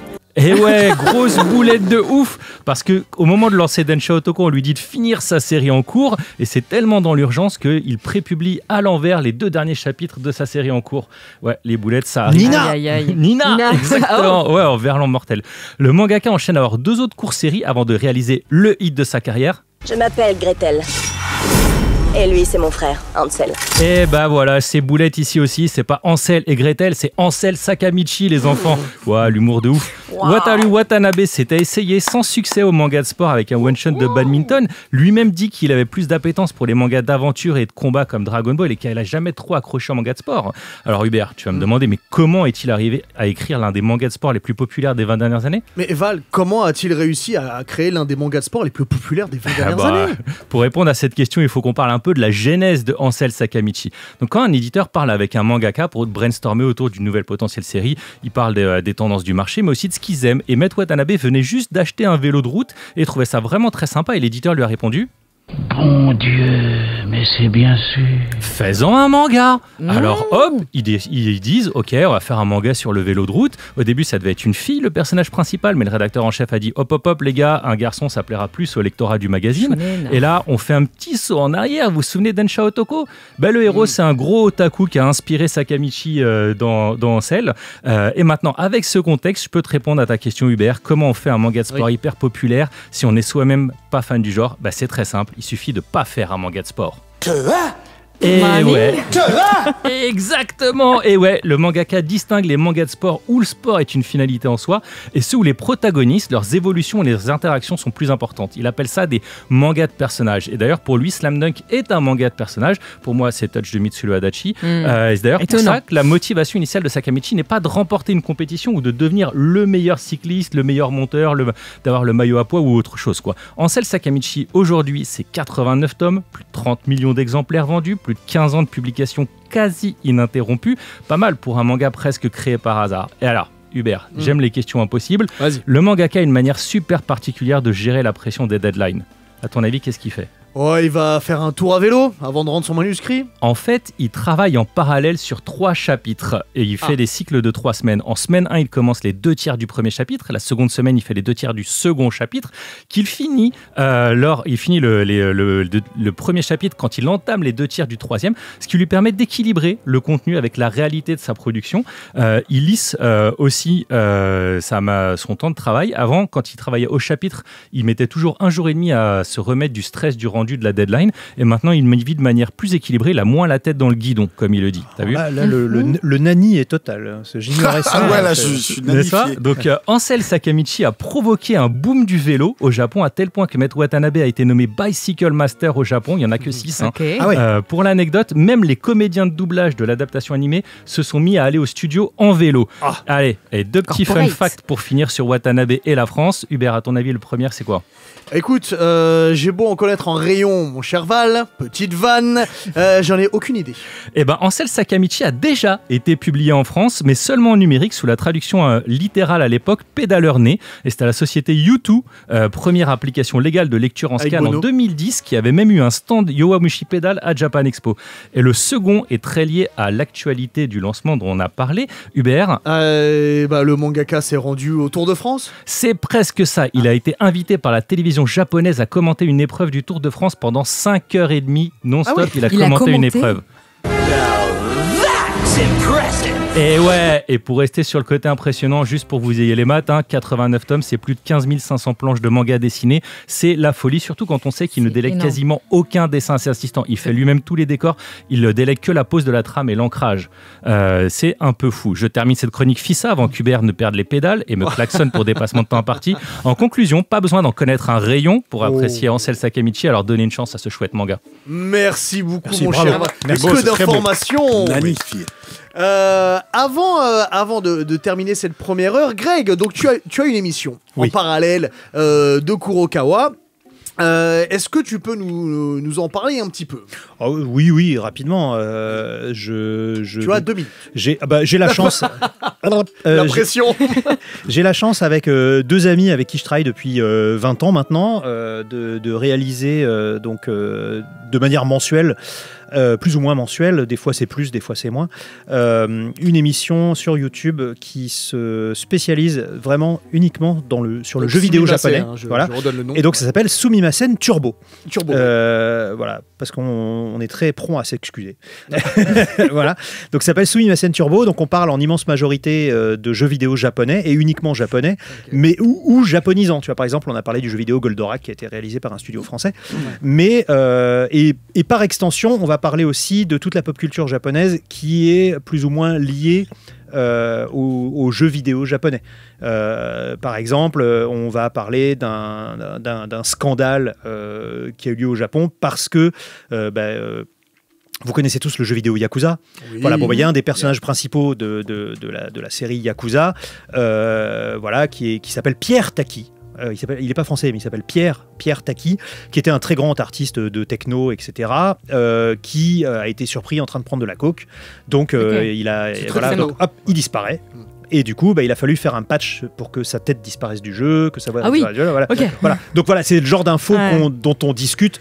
En plus de parler des jeux vidéo, de est-ce qu'on a aimé, est-ce qu'on n'a pas aimé, etc. C'est pas que autour du manga, c'est vraiment... Ah non, c'est que jeux vidéo. On parle du manga s'il est lié aux jeux vidéo. Tu vois, par exemple, c'est pas que des jeux vidéo liés au manga, je veux dire.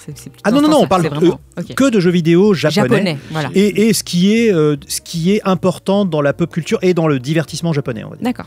Je rappelle qu'il n'y a pas de sortie exacte, puisque Sumimasen, vous faites quand vous... Bon, on l'a enregistré aujourd'hui, le prochain, donc il devrait être dispo. On est quel jour là? On est le 8, toujours mercredi. Ce week-end, je pense. Okay. Donc vers le 10, devrait y avoir le nouveau. Sinon, vous allez sur la chaîne YouTube, il y a plein d'émissions à rattraper. Déjà dispo. Greg, je rappelle que tu es directeur des éditions Kurokawa, que Ansel Sakamichi est dispo dans toutes les librairies, et si vous voulez vous mettre au manga de sport, c'est peut-être le moment. En plus, le Tour de France arrive.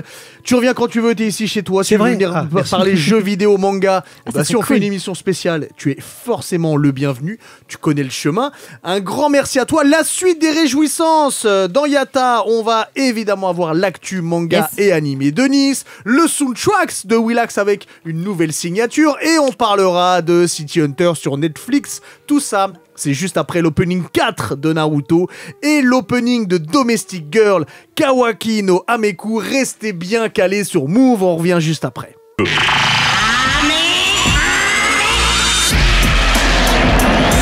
C'est parti pour cette deuxième heure de Yata, les soundtracks de Willax. On va parler de City Hunter sur Netflix. Greg, reste avec nous. C'est un vrai plaisir, puisqu'on va parler de City Hunter. Mais d'abord, avant tout ça, on te retrouve toi à Nice pour parler de l'animé et de l'actu manga. C'est parti, on va parler de l'actu animé manga de la semaine dernière et des prochaines semaines. Allons-y. N'est-ce pas? On commence avec l'actu manga, le Tokyo Manjikai avant le Tokyo Manjikai. Takemichi, hein? Takemichi. Si Mikey le dit, c'est que c'est bien ton nom, Takemichi. Est-ce que c'est bien compris? Je suis sûr que ça vous a fait bizarre de l'entendre en français. Non, moi j'aime bien. Non, parce que moi mon fils le regarde en français. Donc, alors pour le coup, c'est peut-être l'un des rares animés que j'ai pas regardé en français. Tu devrais tester. En tout cas, l'avant-dernier tome de Tokyo Revengers va sortir. C'est le tome 30. Ça sera l'avant-dernier, les gars. C'est fini bientôt. La sortie, ce sera le 15 mai. C'est bientôt la fin. Gléna nous en donne plus. Pour cette occasion, le 15 mai sortira également le coffret spécial Tokyo Revengers Side Story. Donc ça sera en 2 tomes que j'ai juste là pour ceux qui peuvent voir à la vidéo. C'est un coffret avec 2 tomes. Soyoung, Willax, il l'a pris. Tiens, je te le prête. Mais c'est mini Mikey. Et totalement. Soyoung et Stay Gold. Donc on va retourner dans le passé. Ça va donner un peu du lore à Tokyo Revengers. Voilà. Donc Soyoung, la jeunesse des premiers membres du Toman en 6 stories. En fait, c'est 6 histoires, 6 nouvelles autour des membres fondateurs. Et Stay Gold, donc ça sera vraiment sur le début du Toman, leurs combats, les rencontres décisives. Ça sera en 8 stories, donc 8 petites nouvelles. Bref, c'est une genèse du Toman, tout simplement. Donc si vous aimez ce manga-là qui a vraiment mis un coup de pied, je trouve, dans l'univers shonen quand il est arrivé, notamment aussi grâce à l'animé, forcément. Allez-y, sautez sur l'occasion, surtout que, petite surprise, il est colorisé. C'est pour ça que tout à l'heure, je t'ai dit. Totalement. Il est colorisé. Attends, copine. Ma copine. Oui, non, c'est canon. Ma copine, tu ne rentres pas avec. Mais bien sûr que si, parce que moi, Tokyo Revengers, c'est une longue histoire d'amour. En tout cas, Tokyo Revengers Side Story tome 1 et tome 2 par Ken Wakui aux éditions Glénat. Ça sort le 15 mai. Voilà, à ne pas rater. On continue, il y a des noms qui piquent toujours notre curiosité.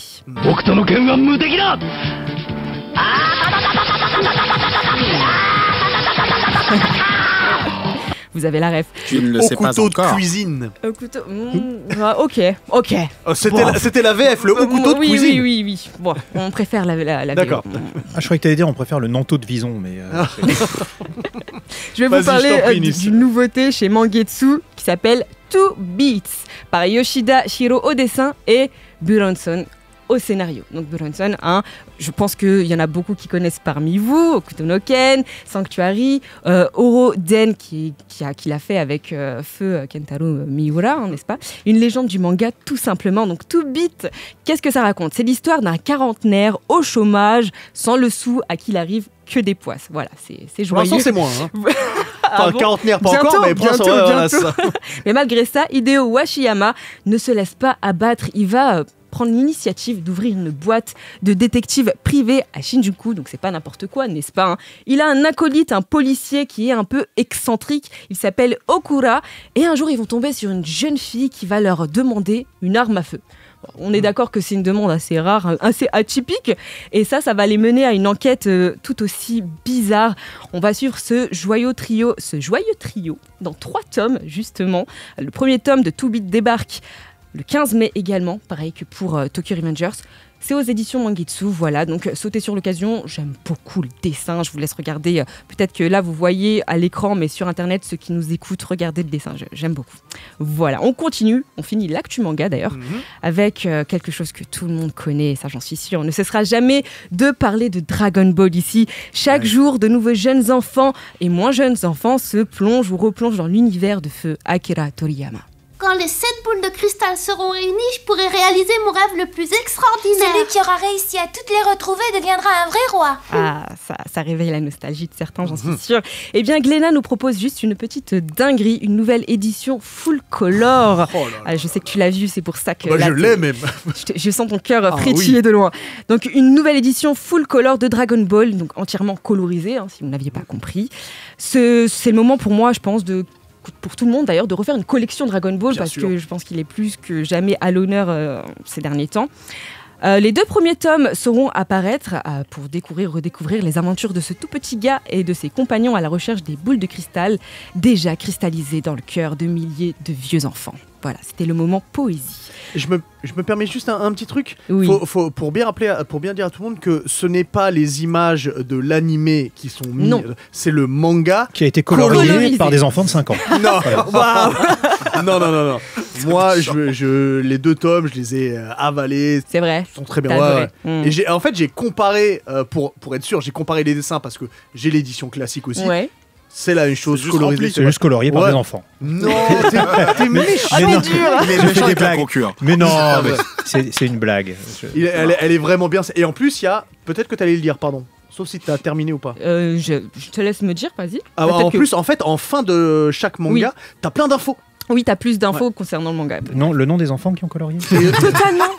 Tu sais, c'est comme une fusée, c'est une vanne à 3 étages. Tu vois, les gens vont le croire, fais gaffe. Oui, attends, je hijack pour faire ma propre pub, parce que hier, sur notre live Twitch de Kurokawa, je te donne une news, peut-être que tu allais en parler la semaine prochaine, je sais pas, mais voilà, donc hier, on a annoncé qu'on allait sortir l'artbook de Oshinoko. Oui, voilà. Je l'ai vu passer. Ça, c'est stylé. En tout cas, on en parlera bientôt. Merci. Oui. Parce qu'en plus, il y a la nouvelle saison qui va arriver aussi. Mais oui, ça. Parlez d'Oshinoko. On en parle. On en Parlez-en plus. Ah bah d'accord, pardon. Parlez-en tout le temps. C'est noté. D'ailleurs, toutes les émissions. Merci. D'ailleurs, j'adore votre nouveau logo sur Insta, le logo avec la petite étoile de Oshinoko. J'ai remarqué ça. J'ai eu peur au début. Donc, dessiné par un enfant de 5 ans. Je rigole. Vas-y, Nice. Donc, je vous le disais, Dragon Ball Full Color par Akira Toriyama aux éditions Glénat. Ça sort le 15 mai, donc le tome 1 est de colorisé. Voilà pour l'actu manga, les gars. On continue avec l'actu animé. Fairy Tail 100 Year Quest. Alors les gars, j'ai stressé avant de dire tout ça en anglais. Ouais, c'est pas facile. C'est pas facile. La suite du manga de Hiro Mashima, Fairy Tail, aux éditions Pika. On avait annoncé déjà une adaptation de cette suite par les studios JC en animé de cette quête des 5 dragons divins. Mais là, on a une grosse annonce qui vient de sortir, c'est que les 3 premiers épisodes de cet animé seront diffusés au cinéma en France. C'est quelque chose qui commence à se faire de plus en plus, mais là pour Fairy Tail, je m'y attendais pas, honnêtement. Erza sur grand écran, j'y vais direct. Je m'en doute, ça. En tout cas, ça sortira en France, en Belgique et au Luxembourg. Ça se passera le 22 et 23 juin, mais pour récupérer les places dans les billetteries de vos cinémas, il faudra être bien au rendez-vous le 30 mai à 16h sur les sites internet des cinémas concernés. Voilà, donc ne le manquiez pas. C'est un animé qui est prévu normalement pour juillet 2024, donc on n'a pas plus d'infos pour l'instant, mais bien sûr, si ça passe au cinéma en France, bientôt on aura la plateforme, etc. Et on finit avec une dernière actu autour de Blue Lock. Alors, tandis que le film épisode Nagi, Blue Lock épisode Nagi est déjà sorti au Japon et qu'il a été annoncé cette année. Donc en Rien à voir avec l'animateur, je préfère dire à tout le monde. Vas-y, continue. Est-ce qu'il tue un cheval à la fin du film? Comment Continue. Bon, Blue Lock, le film est censé sortir en France cette année. On n'a pas plus d'infos encore, mais bon, ça devrait pas tarder. Une grosse annonce a été dévoilée là ces derniers jours. La saison 2 de Blue Lock arrive enfin en octobre 2024. Voilà, vous le savez. Donc, si vous n'avez pas encore vu la saison 1, c'est disponible actuellement sur Crunchyroll, donc vous pouvez vous mettre à jour d'ici le mois d'octobre. Je pense que ça sera encore Crunchyroll, la saison 2. Oui, c'est bien une sûr. suite. Peut-être pas. Non, je sais pas du tout. Je veux pas mettre Crunchy ou quoi dans la sauce, mais méfiez-vous avec ça parce que moi j'étais bien emmerdé. Mon fils, il adore Tokyo Revengers. Ouais. On a regardé la saison 1 sur Netflix, je crois. Et oui. Pas de saison 2. Ah bah non, la saison 2, elle est sur Disney+. C'est parce vrai. que Disney a fait une joint venture avec Kodansha. Et ce qui fait qu'ils ont priorité pour plein de trucs. Et donc là, comme c'est Kodansha aussi, il y a peut-être moyen que ça aille chez Disney. Ouais. Donc tu vois, c'est pour ça, ne vous réjouissez pas trop vite. Et en plus, Ok. Après, je veux pas mettre qui que ce soit dans la sauce parce que j'ai aucune info. Mais trop tard, C'est juste que en tant que C'est une consommateur, hypothèse. en tant que consommateur, j'étais bien embêté et c'est pas le seul animé où il y a une saison quelque part et une saison ailleurs. Enfin, tu vois, il me semble que Bleach c'est sur ADN, Exactement. mais que les derniers C'est épisodes Disney qui a de Bleach, c'est rappelé. Disney+. Non, il me semble que ils ont tout remis sur Il me Disney. semble que tout est sur Disney maintenant. Ah ouais, ça y est, ça a été ouais, Après, dépassé. ils ont tous les trucs. Il y a l'exemple de Dan Dan qui va être sur plusieurs Toutes les- plateformes. Bah, en même temps. Dan Dan, c'est le Ouais. contraire. Pour une fois, c'est le studio japonais qui a dit écoutez, Prenez. ça sera pour tout le monde. Voilà. Après, il y a Vinland Ce qui est Saga aussi qui un était sur super plusieurs choix. plateformes. Ouais. En tout cas, moi je suis pas contre que Disney Plus ait plus d'animés sur sa plateforme parce qu'il y a des animés actuellement comme Tengoku Damaku par exemple qui sont occultés, tu vois, on les voit pas et peut-être que s'il y a davantage d'animés ça va pousser plus de... Mais ils font pas de pub pour leurs animés Disney+. C'est ça le problème. le Disney. C'est pas le problème. C'est quoi l'autre problème? Le premier problème, c'est que le marché français pour eux est ridicule et qu'on a les trucs 6 mois après. Oui, il y a ça aussi. Ils font de la simule. Ouais. Ils font pas de Ou simulcast. c'est en Simulcast. simulcast Bleach. Aux États-Unis, Ouais, pas de- Bleach, ouais. ça a dû probablement- La deuxième partie. Ça a probablement dû Ouais, la être deuxième partie imposé est en par le Japon, simulcast. mais je vous rappelle, Udan No Luck, on a eu 6 mois de décalage Ouais, par oui. rapport à la diffusion aux USA. C'est vrai. Et ça, c'est très dommageable pour les fans. En fait, tu as deux contradictions au sein de Disney+. C'est-à-dire que d'un côté, tu as la direction qui dit l'animé c'est pas cher et c'est hyper captif. Parce que quand tu regardes excusez-moi, je suis un peu technique, mais quand tu regardes les datas, on parlait tout à l'heure de ce qui est le plus important pour une plateforme, c'est les datas. Et dans les datas, en fait, l'animation japonaise, c'est un truc qui est fantastique parce que ça coûte pas cher et les gens sont captifs. C'est-à-dire qu'il y a les gens, soit ils regardent l'épisode 1 et ils arrêtent, soit ils regardent tout. Oui, parce que 20 minutes ça passe très vite. Et le but de ces plateformes, c'est que tu passes le plus de temps possible chez eux. Bien sûr. Et donc, l'animation japonaise, c'est un nombre d'épisodes garanti. Et en plus, ça coûte pas cher. Donc, algorithmiquement, ça vaut le coup d'avoir de l'animation japonaise sur ta plateforme. Mais s'oppose à... Donc ça, c'est la décision mathématique de Disney+, qui dit « Ah, il nous faut de l'animé ». Et après, derrière, tu as la décision politique qui est de Disney+, c'est pour Disney. Ouais. Donc, ok. du coup, Disney+, il fait la pub du Mandalorian, il fait la pub de ses autopromos, quoi. Voilà, il fait Wakanda Forever, etc. Mais j'attends de voir Disney+ faire des pubs dans le métro pour un animé. Ça serait vrai que c'est pas quelque chose que tu vas voir. Ça n'est jamais arrivé. Non. C'est-à-dire que... pour Bleach, il le disait, que c'est eux qui avaient le nouvel animé. Mais sur les réseaux sociaux. sur les réseaux sociaux. Sur les réseaux sociaux, ils n'ont jamais. Moi, genre, ce qui me saoulait, c'est qu'il n'y avait pas tout. Ce qui me saoulait vraiment, ce qui m'avait contrarié, c'est qu'il n'y avait pas tout. J'en avais marre, moi. Genre, bon, là, il y a tout Bleach maintenant, si tu veux. Ouais, là, oui, j'ai vu. Mais c'est trop tard. C'est vrai. Sorry. Bah écoute, voilà pour l'actu animé, les gars. Je suis contente que ça vous ait captivé totalement. Et qu'on a appris plein d'infos. Encore une fois. Tu peux vendre les datas en sortant de l'émission. Ou regarder les Goonies. En tout cas, je retiens Oshinoko. Ça, je le garde. Et un grand merci à toi, ma chère Nice. Et je crois que tu ne repartiras pas avec le Tokyo Revengers parce que c'est déjà. Tu sais qu'il me vole à chaque émission, il me vole quelque chose, lui. Ah bah c'est comme ça. C'est hors de question, regarde-moi bien. Du coup, j'en parlais tout à l'heure, City Hunter, le live action adapté du manga de Tsukasa Ojo. Donc City Hunter est disponible sur Netflix depuis le 25 avril dernier. On peut dire que la plateforme est quand même sur un run plutôt bon. One Piece, Yu Yu Hakusho ou même le Avatar, le dernier maître de l'air. Alors est-ce qu'on est toujours sur du bon live action avec City Hunter ? On va parler ensemble, je refais le pitch rapidement avant qu'on en discute. Donc Ryo Saiba est un détective privé basé dans le quartier de Shinjuku à Tokyo. Et lors d'une mission avec... Avec son équipier Hideyuki Makimura, son coéquipier meurt, et donc du coup Ryo Saiba, accompagné de la sœur de Hideyuki, qui est Kaori, ils vont tous les deux enquêter sur le meurtre de son équipier et de cette mystérieuse substance qu'est l'Angel Dust.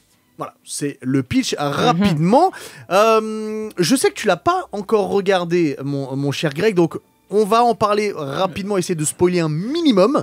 Et après, tu connais l'histoire. Non, mais c'est-à-dire vous pouvez spoiler parce que c'est l'adaptation du. Oui, en fait, c'est l'adaptation du premier chapitre. Hein. Enfin, pas premier chapitre, mais premier arc du manga. Bah, mon cher Valentin, est-ce que tu trouves que ça a été réussi ce film ? C'est un film, hein, c'est pas une série. Alors, je vais faire une réponse de Normand. C'est oui et non. Tu vas mettre du fromage ? Ah non. Non, c'est oui et non. Il y a plein de trucs bien. Le casting, surtout le City Hunter, il est vraiment phénoménal. Ryohei Suzuki. Ouais, qui joue City Hunter, il est fabuleux. C'est un choix d'adapter le manga d'une manière assez fidèle, et c'est là où le bas blesse parce qu'ils ont fait des choix de changement qui me conviennent pas. Et donc, si tu pars sur l'optique de t'adapter le manga, vas-y à fond. Ils sont un peu perdus. Ils ont mis tous les gags pendant les 20 premières minutes du film.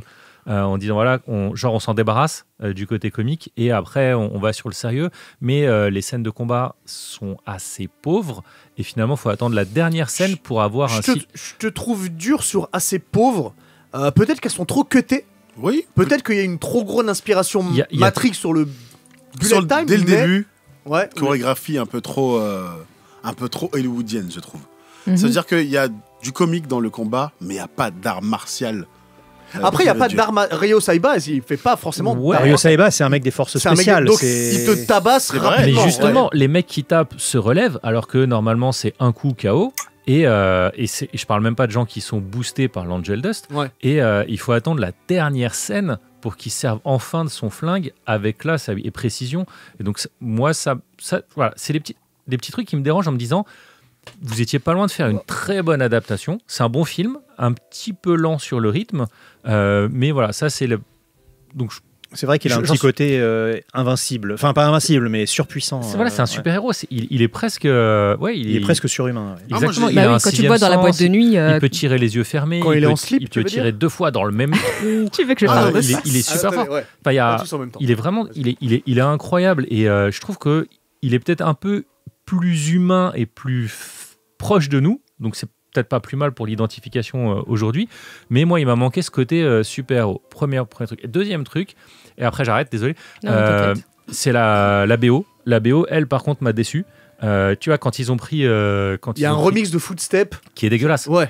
Voilà, ils ont fait une version techno dégueulasse qui est... voilà, moi elle m'a fait saigner des oreilles, et heureusement à la fin ils ont mis un Get Wild propre. Et ça passe, mais c'était l'occasion rêvée de rendre hommage. Là-dessus, l'adaptation de Philippe Lachaud est bien meilleure. On en parlera après. En plus, avec toi, Greg, tu auras une surprise pour nous. Enfin, pour les auditeurs qui ne sont pas au courant de quelque chose. Willax. Alors, on parlait du casting, justement. Au niveau du casting, son coéquipier qui meurt au début. Oui. Excusez-moi, mais quelle moellosité. Par rapport au manga, tu veux dire ? Non, mais tellement. J'entends ce que tu dis. Totalement déçu du frère de Kaori. Ça m'a presque attristé, mais après, à la fois. j'ai essayé d'avoir un œil un peu plus neuf en regardant l'adaptation. Et en fait, sa mort est arrivée pile au moment où j'en avais marre de le voir. Genre, Ah oui, tu vois ce que je veux dire. Genre, même si sa mort était pour les méchants. mal jouée, allez, c'est bon. Ça comme arrive ça, assez tôt quand même. on y arrive. Ouais. Et ouais, effectivement, l'acteur principal qui joue Nikki, qui essaie de pas avoir Ryohei Suzuki. Ouais, qui joue Hiro, qui essaie d'avoir de justement pas trop montrer ses émotions et assez bien emmené. En vrai, c'est très Nicky Larson de pas montrer. Pardon, c'est très Ryo Saiba de pas montrer. Mais c'est sûr. Ouais. Et donc je me suis laissé assez emporter facilement après la mort de son coéquipier. Ne m'en voulez pas. Nice, tu voulais parler d'un slip? Alors c'était pas du slip, mais moi je voulais parler de quand il tire par exemple dans la boîte, c'est aussi avec grande précision. C'est pas, enfin, il y avait aussi ce moment-là. Mais bon, au-delà de ça, tu sais que le slip, ça m'a fait le moment du slip parce qu'il se retrouve à un moment donné. Vas-y, raconte comment ça se passe dans cette scène. Ok, il doit aller voir un gigaboss. Ouais. Il va ramener Laura avec lui, et sauf qu'en fait ils vont. Kaori. Oui, pardon, Kaori. Attention parce que moi j'ai entendu qu'ils avaient gardé les noms français. En VF, ils ont mis les noms français. VF, ouais. Et en même on peut dire Laura alors, ouais. Bah oui. Et en sous-titre français aussi. Du coup, je l'ai regardé en sous-titré anglais. Bah vas-y, on peut dire Laura. Okay. Vas-y. Laura ou Kaori. Je peux dire Laura parce que du coup ça va me venir plus facilement. Tu peux dire parce qu'en français c'est Laura. Ça va me venir plus facilement. Il la ramène, etc. Donc elle se rend compte que qu'est-ce qu'elle fait ici. Il y a que des gens qui il y a un show en fait de Ryo Saiba qui va se produire. Et puis d'un coup il se met tout nu en slip. Bon déjà le gars est gainé. Il est gainé total. Gainé sec. Ouais mais il est gainé sec mais c'est quand il y a presque plus de peau en fait. Il y a que du muscle un peu partout. Il est tracé. Il est tracé. Ah ouais. C'est cohérent. C'est cohérent, mais en fait, son jeu d'acteur va le rendre très ridicule quand il va faire ce fameux chant de la banane, etc., où il enlève son slip aussi, où il va bouger à certains moments, il va être juste caché au bon endroit, voilà. Et on voit pas son zizi. Il fait une Austin Powers. Ouais, il fait une Austin Powers, exactement. T'as toute la foule en folie, et elle comprend pas trop, elle dit qu'est-ce que je fais là, et puis il va par la suite, il va se faufiler en secret pour pas qu'il la suive, etc. Bon, et ce moment-là, parce que moi j'ai été un peu grinch au début, j'étais un peu énervée. Ouais. Parce que en animé et en manga, ok, Ryo Saiba, j'accepte. Ouais. Désolée, je fais pas partie des gens qui ont un affect avec cette œuvre, voilà. Mais en film et en personne vraie, tu vois, j'ai eu un gros problème au début. J'étais gênée et mal à l'aise. Ça fait partie du personnage. De quoi, du coup ? Parce que pour moi, il avait vraiment des actions extrêmement perverse, tu vois.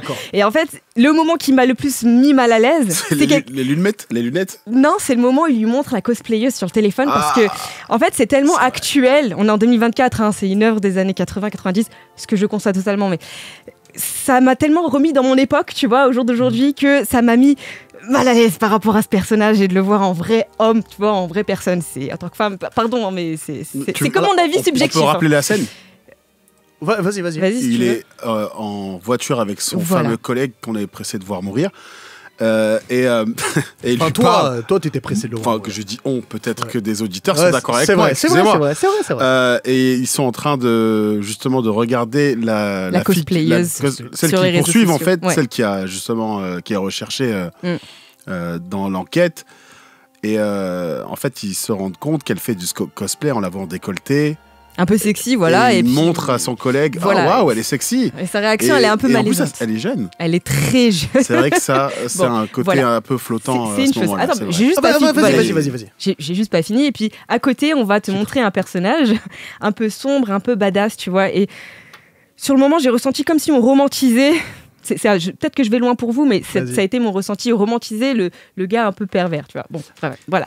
Au-delà, attends, j'ai pas fini. Vas-y. Mais cette scène où il était en slip, ok, j'ai compris à ce moment-là que le film allait le tourner en côté débile, tu sais, ce côté un peu pervers, etc. J'ai commencé à être de moins en moins bloquée et aigrie par rapport à ça. Et le moment où vraiment j'ai commencé à rigoler pour de vrai, où il m'a vraiment fait rire, c'était lors de la convention, lors de l'événement je crois que c'était l'Or, ou je sais plus comment s'appelait l'entreprise de cosmétiques. Il y a plein de cosplays, voilà, ils font un événement avec plein de cosplayers, et puis lui, il se cosplay avec un cheval, comme s'il était assis sur un cheval. Super drôle. Et ça m'a fait extrêmement rire. Et puis le moment où il tu peux dire, le cheval, c'est son sexe. Voilà, exactement. Voilà. Donc à partir de ce moment-là, je me suis dit, écoute, t'as plus le droit d'être aigri. Alors, je vais me permettre de répondre sur plusieurs choses. Moi, je peux comprendre que quand tu découvres l'œuvre et que tu vois ce côté, entre guillemets, pervers de Nicky Larson, ça choque. Moi, je l'entends. Après, il y a quand même une certaine morale, c'est-à-dire que même si tu le vois pervers, il n'arrive jamais à ses fins.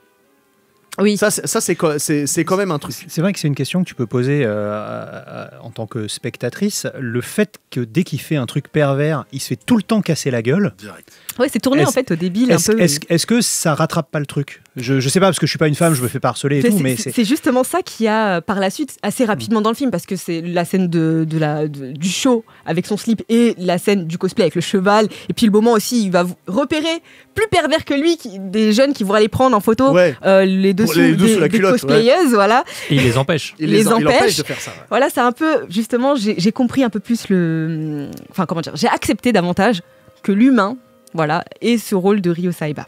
On va dire ça comme ça.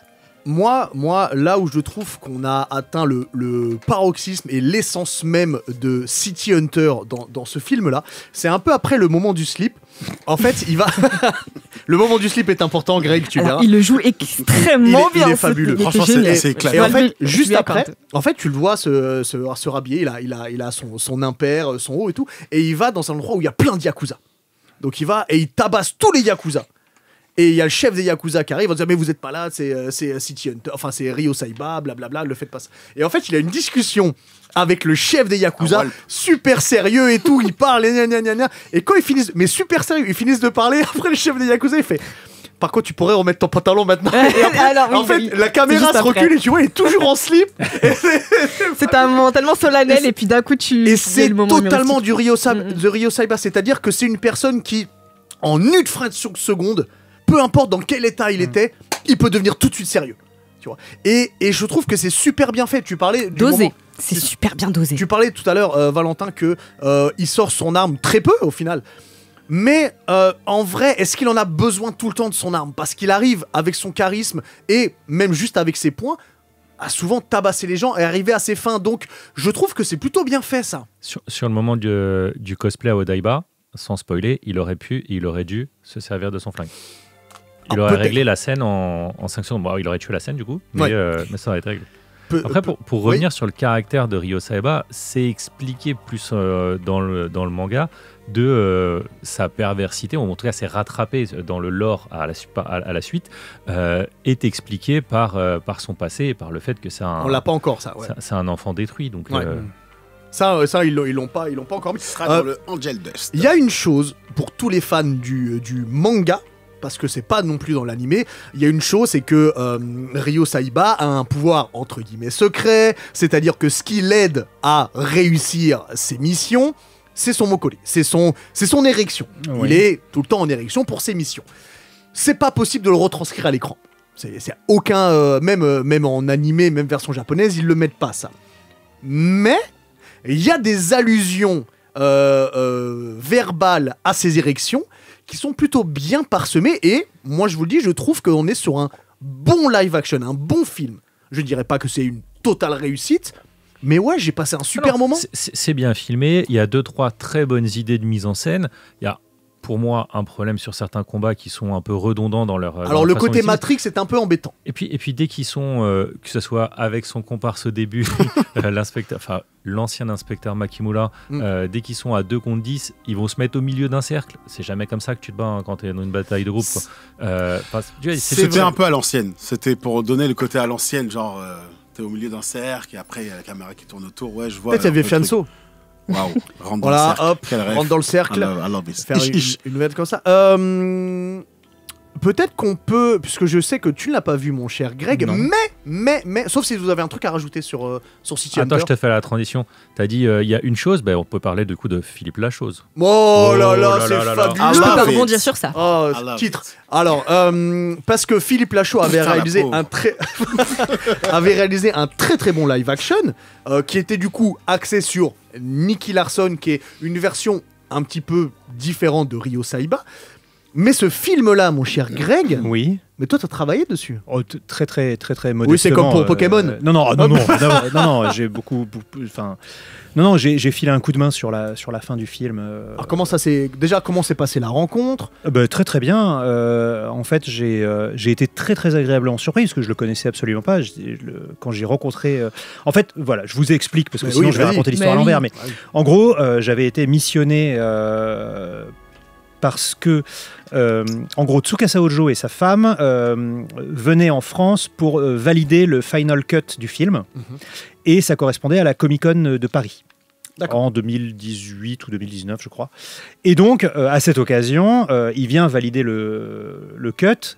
Et derrière, ils font une conférence de presse. Philippe Lachaud et Tsukasa Ojo font une conférence de presse à la Comic-Con. Et donc, on m'a embauché à la fois pour faire l'interprète de Tsukasa Ojo à cette conférence de presse, pendant les interviews, C'était ta première rencontre avec Tsukasa Ojo ou pas? Non, je l'avais rencontré il y a quelques années, mais il m'avait croisé, on n'avait pas beaucoup discuté, bref. Mais surtout, ma mission principale, c'était en fait d'expliquer à Tsukasa Ojo ce qui se passait dans le film. C'est-à-dire que, en gros, comment ça se passe techniquement, je vais voir le film, je vais voir un pré-montage du film, pour connaître le film. Et ensuite, je re-regarde ce pré-montage du film quelques jours après, avec Tsukasa Ojo qui arrive en France, pour pas être surpris et en fait lui expliquer ce qui se passe. Ouais. C'est-à-dire que, par exemple, comment tu expliques à Tsukasa Ojo que là, c'est rigolo parce que quand il veut rentrer en boîte, le videur lui dit « Hey, vous croyez au Macumba ?» Ouais. Enfin, pour un japonais, c'est pas drôle, tu vois. Donc, en gros, Tsukasa Ojo regarde le pré-montage du film en français, et moi, je suis derrière lui et je lui traduis les blagues. D'accord. Je dis, là, en fait, c'est drôle parce qu'il dit ça en japonais, ça donnerait plutôt ça. Voilà. Donc, en gros, je lui explique le film parce que le film n'est que en français. Et voilà, c'était ma mission sur le film. C'est génial, il a kiffé. Ils ont adoré. En fait, donc, t'as participé à la validation du film? Oui, voilà, en gros, j'ai un rôle minuscule. Hein. D'accord. Je peux pas dire j'ai fait toutes les cascades. T'as traduit le film à Tsukasa Ojo, mais c'est ça. En gros, Macumba, c'est grâce à toi. Sinon, quoi? What a Macumba? Il y a un rôle à jouer. Du coup, pour raconter l'histoire, en fait, il avait le script. Il y a eu plusieurs allers-retours. Tu veux dire Tsukasa Ojo? Tsukasa Ojo, il a eu le script traduit, d'abord que la partie textuelle, après le script vraiment avec des indications, des petits dessins pour dire comment ça allait se passer, tout ça. Et sur l'ensemble des blagues de Philippe Lachaud, on pourrait penser qu'il y a eu énormément de censure. Il y a eu un seul truc qui a été refusé. Tu sais lequel? Je peux pas te dire. Ouais, je peux c'est cruel. C'est cruel. En antenne. Non mais Ou alors Philippe Lachaud, si tu nous écoutes, viens qu'on parle de ton film. On l'a tous aimé nous. Ce qu'il faut retenir, c'est ça. En fait, donc je vous disais tout à l'heure, j'avais une bonne surprise en rencontrant Philippe Lachaud parce que je le connaissais absolument pas. Et en fait, Philippe Lachaud. Philippe Lachaud était extrêmement respectueux du matériau d'origine. Ah mais on voit que c'est un grand fan. C'est vraiment, il était, alors je dirais pas angoissé, mais il était anxieux à l'idée de la manière dont Tsukasa Ojo allait prendre le film. Ah oui, j'imagine. Et donc il était en train de faire une séance de post-prod ou je sais quoi. Il s'est arrêté pour venir discuter avec moi et dire oui alors voilà, on va lui montrer le film et tout. Il faut bien qu'il comprenne. Enfin tu vois, il a commencé à me dire déjà il faut bien qu'il comprenne qu'on a fait ça parce qu'en France vous l'avez vu là. Et ensuite, donc, quand on regarde le film avec Tsukasa Ojo, en fait, Tsukasa Ojo et sa femme et sa manager regardent le film. Et en fait, Philippe Lachaud regarde Tsukasa Ojo. Ah bah oui, ouais, j'imagine. Et à la fin, l'angoisse pour lui. Et à la fin, et tu sens que ça compte pour lui. Ah bah oui. Je pense pas que quand ils ont fait le film live de Dragon Ball, les mecs se sont dit mais que va en penser Toriyama Sensei, tu vois. Je pense à aucun moment ils y ont pensé. Hein. Et pareil pour le Death Note live de Netflix et tout ça, tu vois. Et là vraiment, Philippe Lachaud avait à cœur que son film plaise à son héros, à Tsukasa Ojo, tu vois. Vraiment, il y avait la volonté de plaire au créateur. Et ça, j'ai vraiment beaucoup apprécié. C'était pas motivé par le gain, c'était vraiment un film passion. C'était son kiff. Je vais vous donner alors, je sais pas parce que j'en ai pas parlé avec Philippe Lachaud, mais je vais vous donner mon interprétation très personnelle. Bien sûr. C'est que Philippe Lachaud fait un carton. Les producteurs disent dis donc il est bon le petit gars, tiens vas-y v'là de l'argent, fais-toi un plaisir. Il fait un deuxième film, il fait un troisième film, et au bout du troisième film il est bankable et il dit bon bah maintenant je fais ce film. Et tu vas voir un producteur, tu dis je vais faire Nicky Larson. Jamais c'est quoi Nicky Larson? Et ensuite, c'est un truc Club Dorothée, mais c'est un truc de débile. Voilà. Et là, il dit voilà, je suis Philippe Lachaud, le mec qui fait X millions d'entrées, qui fait rire toute la France. Laissez-moi faire Nicky Larson. Et c'est pour ça qu'on lui a laissé faire Nicky Larson, je pense. Tu sais, là où je vois que le film a été un succès, c'est même pas au nombre d'entrées. Parce que Philippe Lachaud, c'est un gage de qualité, donc les gens vont y aller. Là où j'ai vu que le film a été vraiment, vraiment un succès, lorsqu'il y a eu la projection, l'avant-première du film Private Eyes de City Hunter, donc le film live action, il était là. Et il est venu présenter Private Eyes. C'était au Grand Rex. Il a été applaudi. Bah oui. Donc, c'est-à-dire que les fans qui sont là, c'est des fans de Nicky Larson, enfin de City Hunter. Ils ont applaudi Philippe Lachaud par rapport à son film. C'est-à-dire que non seulement le grand public, dans sa majorité, a aimé, mais en plus les aficionados du manga ont aimé. Et là, c'est très très fort. Tu vois, tout à l'heure, tu disais en début d'émission... Valentin qui n'aime pas les live action, nanana. J'exagère, Valentin. Ce qui est pas forcément faux, parce que Philippe Lachaud, il arrive à un moment où on venait de manger que une série de mauvaises adaptations, mais même sur les projets de BD. Il y a eu des trucs qui étaient horribles et c'était indigeste. Donc tout le monde, il y a eu une levée de bouclier pour le pauvre Philippe quand ce projet a été annoncé. On savait rien, on connaissait rien de sa passion déjà. On a eu très peu d'infos sur ce que ça allait être, à part ça va être Nicky Larson, pas City Hunter. C'est tout ce qu'on avait. Il y a eu une levée de bouclier et il a réussi à casser.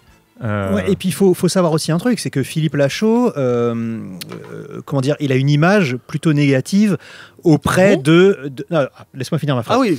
Il a une image plutôt négative auprès de l'intelligentsia culturelle. Ah oui, ça oui. Ouais. Oui, c'est un humour caca-zizi-prout. Quand tu fais de l'humour, généralement... Voilà. T'es mal vu. Et en gros, je voulais parler rapidement de Philippe Lachaud, déjà pour le remercier de m'avoir fait confiance, et aussi parce que vous aviez l'air de dire qu'il y avait beaucoup de blagues dans le film de City Hunter version Netflix. Ce qu'il faut savoir, c'est que j'ai eu l'occasion... On n'est pas au niveau du film de Philippe Lachaud. Mais ce qu'il faut savoir, c'est que justement, parmi les compliments que lui a fait Tsukasa Ojo et sa femme, parce que sa femme surveille beaucoup aussi ce qui se passe, parmi les compliments qu'ils lui ont fait, ils lui ont dit que donc... Kaori, donc Laura, était super. C'est vrai. Alors, ça, mais il n'y a pas que Tsukasa Ojo. Tous les Japonais ont dit c'est le meilleur mammouth qu'on ait jamais vu. C'est le meilleur mammouth de l'histoire. Mais on a l'impression que c'est lui. Super. Les chauves, la petite stache mou. Revenons sur le City Hunter de Netflix. Ah, il n'y a pas mammouth. Mais genre mais ça va vraiment après. Il arrive après. D'en voir un. J'ai hâte d'en voir parce que excusez-moi, si justement Ryo est pas gainé comme le vrai Ryo Saiba, je pense que le mammouth qui nous prépare va être bien maigre. Non. Ils peuvent prendre un catcheur. Mais prenez encore une fois, moi je pense qu'en casting, prenez encore Kamel Tatouage. C'est très important de remettre Kamel Tatouage. Il n'y a qu'un seul mammouth en live action, c'est Kamel Tatouage. Ou The Rock. Non, il a l'air trop sympa. Il a l'air trop sympa. Mais tu lui mets des lunettes de soleil. Ouais.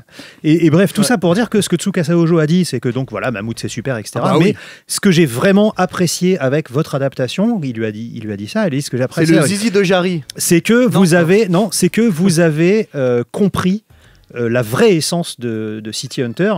La vraie essence de City Hunter, c'est une comédie avec de l'action. C'est Tom et Jerry. Et d'ailleurs,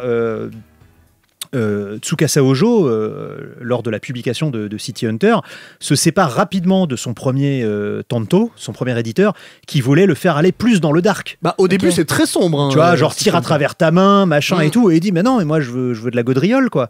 Et en fait, il dit, ce que j'ai aimé chez vous, c'est qu'il y a l'alchimie parfaite entre... Enfin, il y a... c'est rigolo, action, drame, et c'est ça le cocktail de Nicky Larson, City Hunter. Il faut de l'humour. Moi, je me prends pas au sérieux, je fais des blagues, j'aime la blague, et vous avez aimé. Et il nous a parlé, je dirais pas qui c'est ou quoi, et il dit, c'est marrant parce que là, je viens valider votre film, et il y a 2 semaines, j'ai validé une autre adaptation live de Nicky Larson, de City Hunter, ils en ont fait un super agent secret. C'est pas la version coréenne, là Et il dit, je leur ai dit, oui, c'est bien, les scènes d'action, elles sont classe et tout, machin, mais c'est moins satisfaisant que ce que Philippe Lachaud a fait. Tu sais si Tsukasa Ojo a vu la version avec Jackie Chan ? Ah bah évidemment, mais c'était alors. Mais c'était entre. C'est une catastrophe, hein. Mais c'était une autre époque. Ça ressemble pas du tout. En cours effectivement, c'est une autre époque. Oui, et puis non, c'était 93, il me semble. Oui, mais c'est une autre époque. Tu parles d'une époque où. Il y avait Tortue Ninja et tout. Non, mais c'est surtout une époque où les Japonais abandonnaient tous leurs droits parce qu'ils étaient déjà trop contents que quelqu'un leur rende hommage, quoi. Là, c'est Jackie Chan. Non, mais alors, au-delà du fait que Jackie Chan est une superstar, mais ce film en fait n'a absolument rien de Nicky Larson. Et il a un t-shirt rouge. Et en plus, tous ceux qui l'ont vu retiennent une scène qui n'est pas du tout Nicky Larson. Ils retiennent la scène de Street Fighter. Ah, ok. On a très bonne scène de Street Fighter. Mais je te le passerai parce que je l'ai en DVD, Nice. Arrête, il me passe beaucoup de DVD. Arrête, il est chiant à passer des DVD ringards. Alors, petit aparté, en ce moment, je passe pas mal de DVD à Nice. Tu lui fais sa culture. Culture comédie, parce que alors, moi, je suis pas très forcément comédie. tout, mais écoute, je te l'apporte la prochaine fois. Let's go. Et je suis pas sûr que tu rigoles beaucoup dessus. Ah ouais. Si elle aime pas les comédies, file-lui les DVD de Princesse Sarah. Hein. Non, moi je suis très dark fantasy, tu vois, du coup. Ah bah là, c'est pas fantasy, c'est que dark. Je lui donne les deux versions de Rémi sans famille, la version avec un garçon et le remake avec une fille. Ça fait pleurer? Ah oui. Tu auras perdu 5 kilos tellement t'auras chialé. Non, je vais te passer Nicky Larson avec Jackie Chan, c'est mieux, et puis il y a des belles scènes de combat quand même. Et justement, moi, ce que j'ai vraiment kiffé dans le film Netflix, pour revenir juste bien sûr, un peu au film Netflix, c'est qu'il y a vraiment un bon dosage de l'humour. Moi, je suis pas très thriller aussi. Désolée, j'aime que la fantasy. Mais pas que, hein, c'est une blague. Mais en fait, les thrillers, pour que je reste devant, il faut vraiment qu'on m'attrape avec un délire psychologique ou vraiment un truc qui me chope, tu vois, dès le début du film. Et là, en fait, le dosage de l'action, parce qu'il y a un petit peu d'action, mais c'est vraiment pas centré. Et surtout que tout le temps, l'action est cassée par quelque chose d'humoristique. On parlait tout à l'heure du fait qu'il n'ait pas de pantalon, par exemple, tu vois. Et même le fait que quand il va faire son fight, quand il y a l'événement de cosplay. Oui. Et qu'à la fin il fait semblant que en fait c'était juste un spectacle de cosplay, tout ça, tous ces petits trucs qu'ils ont apportés au film, ça permet de rester devant et de rester accroché et de pas s'ennuyer devant le. Mais il y a un bon rythme, voilà, je trouve, dans exactement. le film. Tu le dis avec moins de mots, il y a un très bon rythme. Moi du coup je suis pas d'accord parce que justement si tu regardes avec mon regard à moi, les 10 premières minutes du film, tu as une densité de blagues, d'humour hyper riche. Je veux dire, il y en a à toutes les scènes. Après, t'en as plus pendant 20 minutes. T'as juste une petite blague de temps en temps. Oh. Et en fait, vraiment, okay. Au niveau du rythme, je trouve que c'est mal réparti. Mais justement, est-ce que c'est pas normal que ce soit très drôle au début, qu'après il y a cette cassure avec la mort de Tony? Marconnet, parce que je le dis en français, de la mort de Tony, et donc après on est forcément sur un truc un peu plus sombre parce que tu pourrais être sur un truc un peu plus sombre si tu montrais un impact. T'as aucun changement dans son comportement, t'as aucun changement dans la colorimétrie, même dans la mise en scène. C'est une mort qui affecte tout le monde, qui change le sens de l'histoire. Mais d'ailleurs la mort en elle-même, elle est ridicule. Elle est vraiment pas ouf. Franchement, c'est le seul vrai ratage point noir du film. Et donc tu sens pas du tout la peine. Il n'a pas aimé Tony. Ryo Nikki, tu sens absolument pas la peine qu'il a. Tu sens pas qu'il essaye à la fois de noyer son chagrin, mais quand même de remonter l'enquête pour venger son pote. À aucun moment d'ailleurs il va hésiter à venger ou pas. Tu vois, il va suivre le fil de l'eau. Il se laisse porter et donc tu n'as pas cette gravité qui enlève qui justifierait d'enlever les moments d'humour. Ouais, je suis pas d'accord avec toi parce que tu le vois peut-être pas, c'est peut-être pas expliqué, mais on sait qu'il va la faire cette enquête. Tu vois, il va la faire cette enquête. Parce et c'est juste que t'as lu. Mais si t'as pas lu, à ce moment-là, Non, mais tu le comprends avec le personnage, c'est-à-dire que on est sur une personne qui a pas le temps de pleurer, pas le temps pour les regrets, comme disait Lunatic. Il va avancer, il va faire son truc, il va pas se mettre à pleurer parce qu'il y a la sœur qui est derrière et mine de rien, même s'il la regarde de loin et ça se voit le moment où il marche, le moment où il y a des proxénètes et tout et il vient la sauver.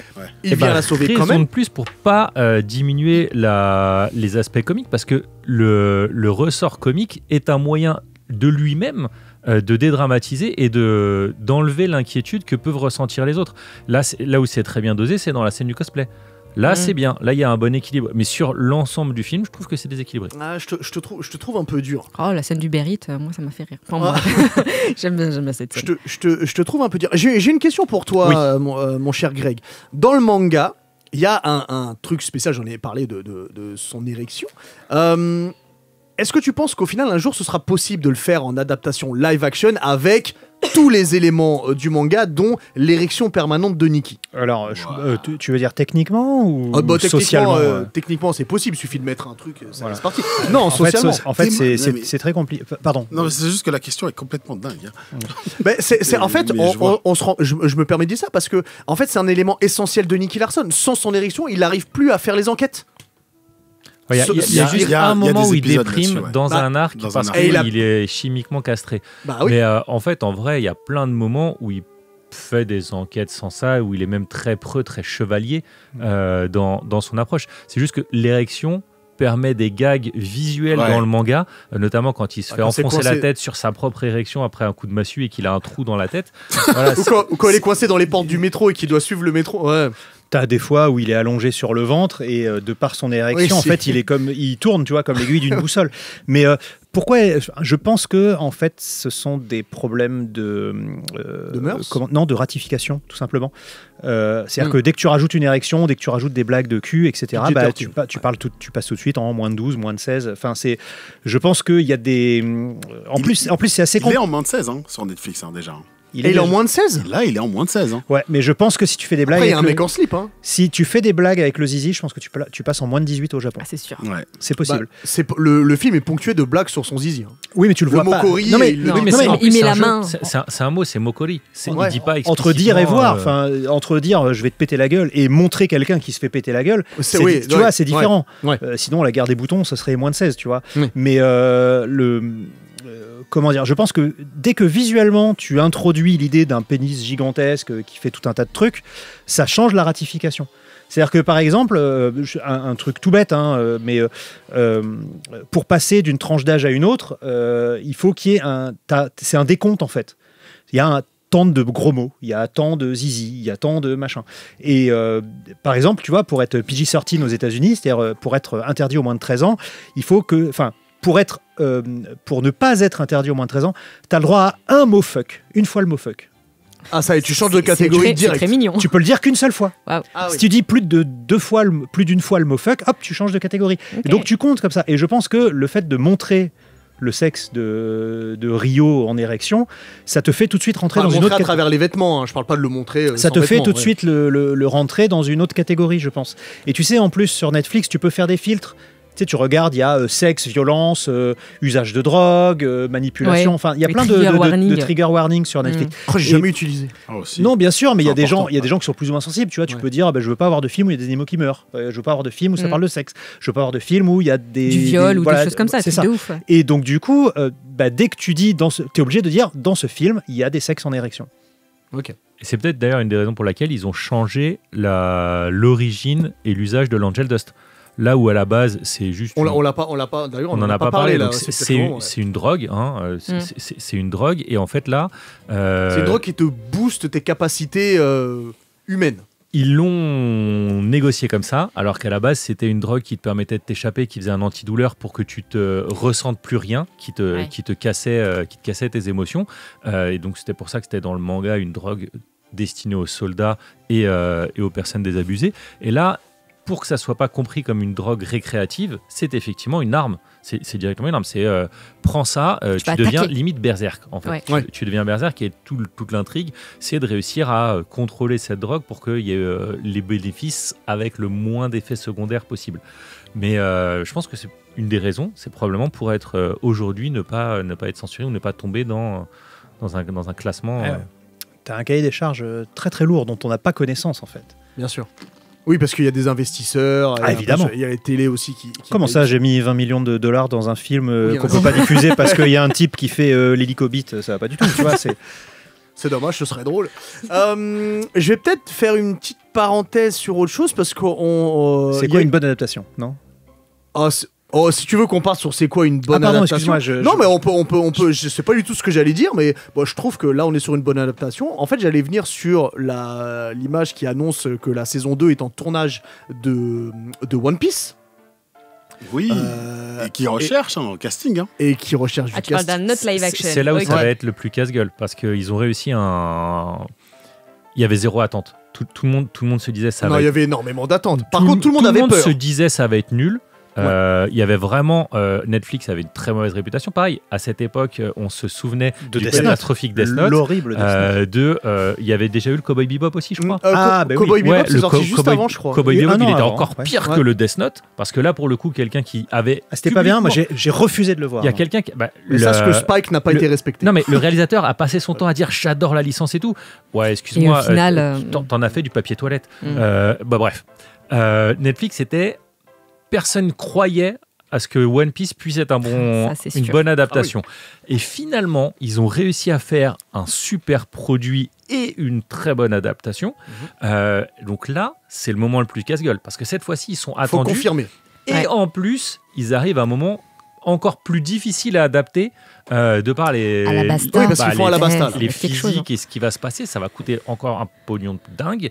Et donc voilà. Donc, avec tout ce que ça a rapporté, ils peuvent mettre... C'était 1 million par épisode le budget pour la saison 1. Là, ça va monter encore. C'était même plus. C'est pas 10 millions total.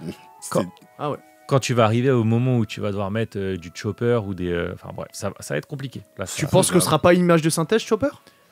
Je sais pas comment ils vont vouloir le faire. Jusqu'à présent, ils ont essayé de pas faire. Après, c'est très bien de pas vouloir. Ils ont dû enlever des choses, mais tu vois, les hommes poissons, je trouve que c'est plutôt bien fait. C'est pour ça. Moi, j'ai hâte de le voir pour le coup, mais comme j'ai hâte de le voir, je serai encore plus difficile. C'est quoi pour toi la meilleure adaptation d'un animé en live ? La meilleure adaptation, c'est la série H2. Ah oui. Ouais. Après, je pense que la deuxième adaptation de GTO aussi est très très bonne. En film... Est-ce que j'irais sur du Takeshi Miike. Parce que après, il a choisi des trucs plus faciles à adapter parce que tu es déjà presque dans l'univers nanardesque en soi, donc c'est facile. J'ai adoré aussi... Et là, le trou de mémoire, l'île où on envoie les gamins pour qu'ils se suicident entre eux, enfin pour qu'ils se tuent entre eux. Battle Royale. Mais c'est pas un manga, c'est tiré d'un roman. C'est tiré d'un roman. Mais il y a eu le manga après. Est-ce que on peut parler de Edge of Tomorrow ? C'est un roman. C'est un roman aussi. Ils ont fait le manga après. Non, je vais vous aider. L'adaptation parfaite d'un animé en live, ça reste Speed Racer. Alors, je l'ai pas regardé. Ah il faut. Oui. Speed Racer, Marcel. C'est la meilleure adaptation et c'est d'ailleurs pour ça que le film s'est planté parce que visuellement les gens n'étaient pas prêts. C'était complètement fluo avec des couleurs incroyables et en fait les Wachowski se sont démenés pour faire visuellement un truc le plus près possible de ce dessin animé complètement psychédélique des années 60 et il faut absolument le voir. Tu sens que c'est un duo qui adore la pop asiatique et qui connaît vraiment ce médium. Nice. Je voulais juste parler un peu du chat parce qu'ils donnent un peu leur avis.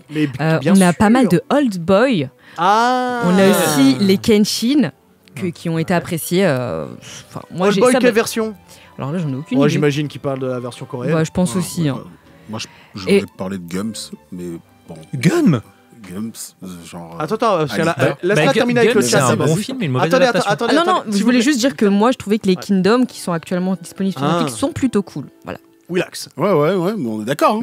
Dans Alita, tu parles. Ouais. C'est un bon film, mais peut-être c'est pas une bonne adaptation. C'est une mauvaise adaptation, c'est une très mauvaise adaptation. C'est très différent. Mais c'est un excellent film. Il est très bien fait, mais c'est pas pareil. Même le film, je l'ai pas trouvé ouf. J'ai trouvé que le film... Moi, j'ai un gros problème avec le film dès le début, où quand Alita est réparée et qu'on lui dit... et quand elle devient copine avec le gamin qui dit « Ouais, moi, je sacrifie toute ma vie parce que mon rêve c'est de monter là-haut parce que la vie elle est trop pourrie ici ». Et dans le manga et dans l'animé, enfin dans les OAV, tu vois qu'effectivement la vie elle est merdique, c'est horrible, c'est une décharge. Et là tu les vois, la vie est pourrie ici, et pendant qu'il te dit ça, t'as un travelling, tu vois des gamins qui jouent dehors. C'est BG.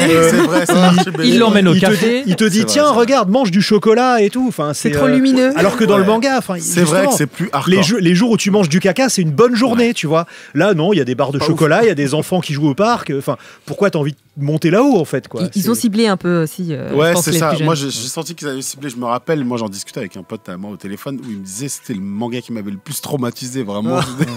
C'était vraiment hardcore. C'est Rossé qui m'a dit ça d'ailleurs, ouais. Okay.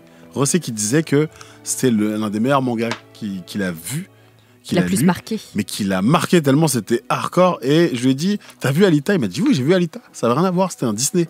Donc du coup, c'est vrai que c'est un Disney, mais c'est un Disney bien fait, on va dire, tu vois. Quand je dis un Disney, c'est pas vraiment un Disney, mais c'est le côté édulcoré assez cool, et moi j'ai apprécié. il y a un live action que moi j'ai bien aimé. Alors je dis pas que c'est pas le meilleur. J'ai bien aimé et je pense qu'ils pouvaient pas faire mieux. C'est l'adaptation de Bleach, qui est disponible d'ailleurs sur Netflix. Ils l'ont fait en format film, donc forcément c'est dur d'adapter le premier arc. Mais je trouve qu'ils s'en sortent pas mal sur les personnages, sur les actions, sur les combats. J'ai passé un bon moment devant. Alors, un argument, je l'ai pas vu. Un argument. Un argument en fait, c'est pas mal. C'est pas mal. Non, mais c'est-à-dire que les combats sont bien faits. Les combats, ok. Ouais, les combats sont bien faits. C'est très important. Les personnages ont de bons caractères, enfin les caractères qui ressemblent. Je ne te dis pas que c'est une grande adaptation, mais tu te mets devant, tu dis. Ouais, ça va. J'accepte, une adaptation mon cœur reste ouvert. Regarde vraiment Speed Racer. Speed Racer, par contre, il est parfait. Sur les castings japonais, ils ont une capacité à te trouver des physiques improbables que tu trouves dans quasiment aucun autre cinéma. Ouais, mais tu vois, le live de Jojo, le mec est censé faire 1m90-95 et ils ont pris un mec normal qui a des talonnettes. Rapidement, Alice in Wonderland, c'est une bonne adaptation. Oh, c'est magnifique, moi j'aime beaucoup. Ça s'éloigne trop fortement du manga, donc je reste sur c'est une bonne série, c'est prenant, t'as envie de voir la suite qui est beaucoup moins bien par contre, et le manga est 100 fois mieux. Juste, tu comprends pas du tout dans l'adaptation live pourquoi ils insistent autant sur ses capacités en mathématiques au début. Parce qu'après ils se sont dit ça va faire chier les spectateurs, on dégage ça. Dans ce cas-là, enlevez-le. Ouais, c'est vrai. Il y a Golden Kamuy aussi bientôt sur Netflix dans le mois. On reviendra un peu plus tard sur les live action. Greg, est-ce que t'aimes bien jouer? J'adore. Me dis pas non. Ah ouais, d'accord. Est-ce que t'aimes bien les chansons? Écoute, je pense ne pas être trop mauvais au quiz blind test, tout ça. Eh bah, on va découvrir. C'est pas exactement un quiz blind test. Vas-y, mon cher Willax, pour le soundtrack. Alors, enchanté, bienvenue. Dans la soundtrack, c'est une interprétation de morceaux dans lesquels je fais deviner des personnages quand je chante. Mais aujourd'hui, j'ai une nouvelle entrée, et ce ne sera pas une soundtrack à titrement parlé avec les mêmes méthodes. J'ai une nouvelle entrée, une nouvelle signature de mon label Soundtracks Record. Et j'avais parlé de lui en début d'émission, c'est Valtins. Valtins a quelque chose à nous dire parce que Hubert, tu pars bientôt en vacances. Je pars vendredi. Tu pars vendredi en vacances. Quelle très très bonne et mauvaise nouvelle. D'accord. Valtins, je te laisse lancer cette soundtrack. On ne sait pas de qui tu parles, du coup je vais le faire à sa place. C'est pour ça, Red Dead Redemption, moi depuis tout à l'heure je pense qu'il y a ça. Dédicace, Hub. Ok. Hubert revient.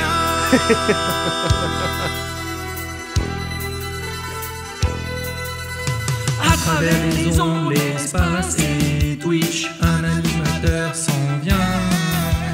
Contrôle ses chroniques à la seconde et les inters de diff. Aïe aïe aïe. Hubert revient. Sans toi c'est moins bien. Hubert revient. Les vacances c'est en juin. Les vacances c'est en juin, pas en mai. Oh. Oh.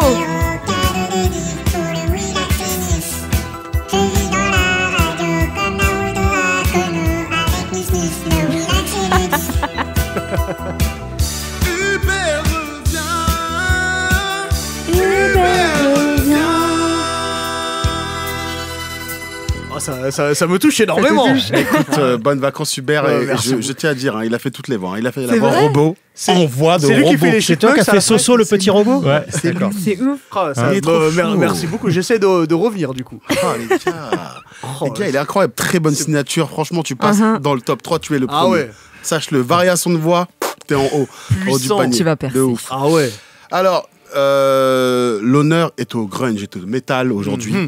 Comme je le disais, oui, Kurt Cobain. Kurt Cobain est mort le 8 avril 1994. Ça fait 30 ans.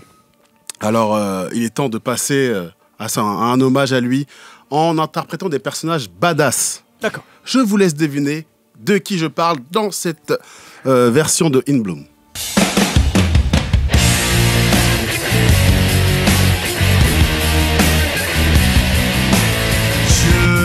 Je suis solitaire. Je suis une guerrière. Je suis petite et blonde.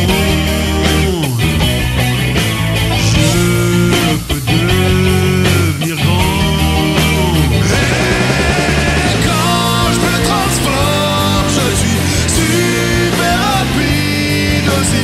Je me bats super bien, c'est vrai. Je suis fort encore à corps. Et raté ma mission, ouais j'ai raté ma mission. Je suis qu'une merde. Tu me brises le cœur là. J'ai du mal à me concentrer avec ce son. Je suis désolé. Oh, la fin est Ce incroyable. personnage a raté sa mission tout en s'étant transformé en grande personne. Est-ce que vous l'avez? Je l'ai pas. Vous l'avez pas? Je te jure, j'ai pensé à Claire dans Claymore quand C'est t'as une parlé de soldats, mais pas blonde du tout. Pareil, guerrière, je pensais à corps Clément à aussi, corps. mais... Corps à corps quand je vous fais ça? Ah bah oui, c'est dans l'attaque des Titans. Oui, qui est-elle? Ah mais Annie, C'est Annie. totalement Annie C'est Léonard my God, qui a merdé sa mission. Ah ouais. my God. Et ouais les Ça gars, veut dire c'était... qu'il allait à ravir Mais oui, Annie Léonard. c'est vrai. Bah, c'était une dédicace à elle parce que je la Quel trouvais gars. très badass dans cette Ah, série. totalement. Et donc, du coup, Très fraîche. bis à toi Annie Léonard. Tu sais que ça me brise le cœur d'entendre du Nirvana comme ça. Ça Ah ouais me fait quelque chose, je te jure. Waouh. Genre, c'est me. Et bah reprends un mouchoir parce qu'on continue. Ouais, on va on c'est que continue. du Nirvana, là. C'est pas Ok. fini. Allez, Ok. prochain perso, là tu vas kiffer. Oh my God. Celle-là elle est pour toi spécialement, j'ai pensé à toi.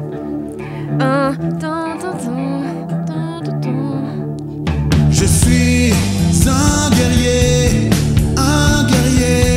depuis l'enfant je suis mercenaire. C'est Torpille ou c'est ça que c'est bien. Elle est morte dès ma naissance, elle s'est suicidée. Et mon père, Gambino, il m'a vendu, je l'ai trucidé. J'ai grandi avec ma grosse épée. Je fais la guerre avec les filles. Avec les filles. Avec les filles. Avec les filles. Yeah.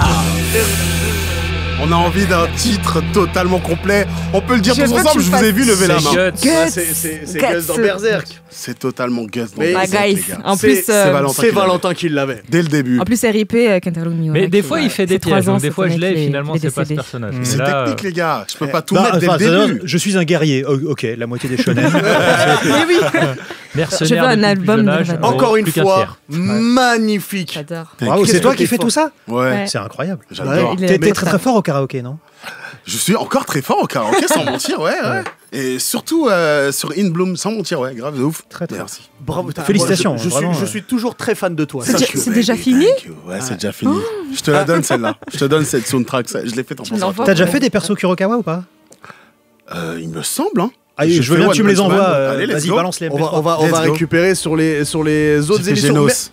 Merci beaucoup mon cher Willax, encore Ça une fois marche. magnifique. Yeah. Merci beaucoup Avec plaisir. ma chère Nice, merci beaucoup Valentin, un grand merci à toi Greg. Je rappelle que Ansel Sakamichi est disponible et c'est le premier tome, donc les autres tomes vont arriver. Tu reviens quand tu veux, tu sais que tu es ici chez toi. Merci à vous qui nous écoutez, qui nous regardez et évidemment merci à tous ceux qui ont réalisé et produit cette émission. Xavier, Geoffrey, Faye, Shahid, Juliette. On se retrouve la semaine prochaine pour un prochain Yatta. Ciao.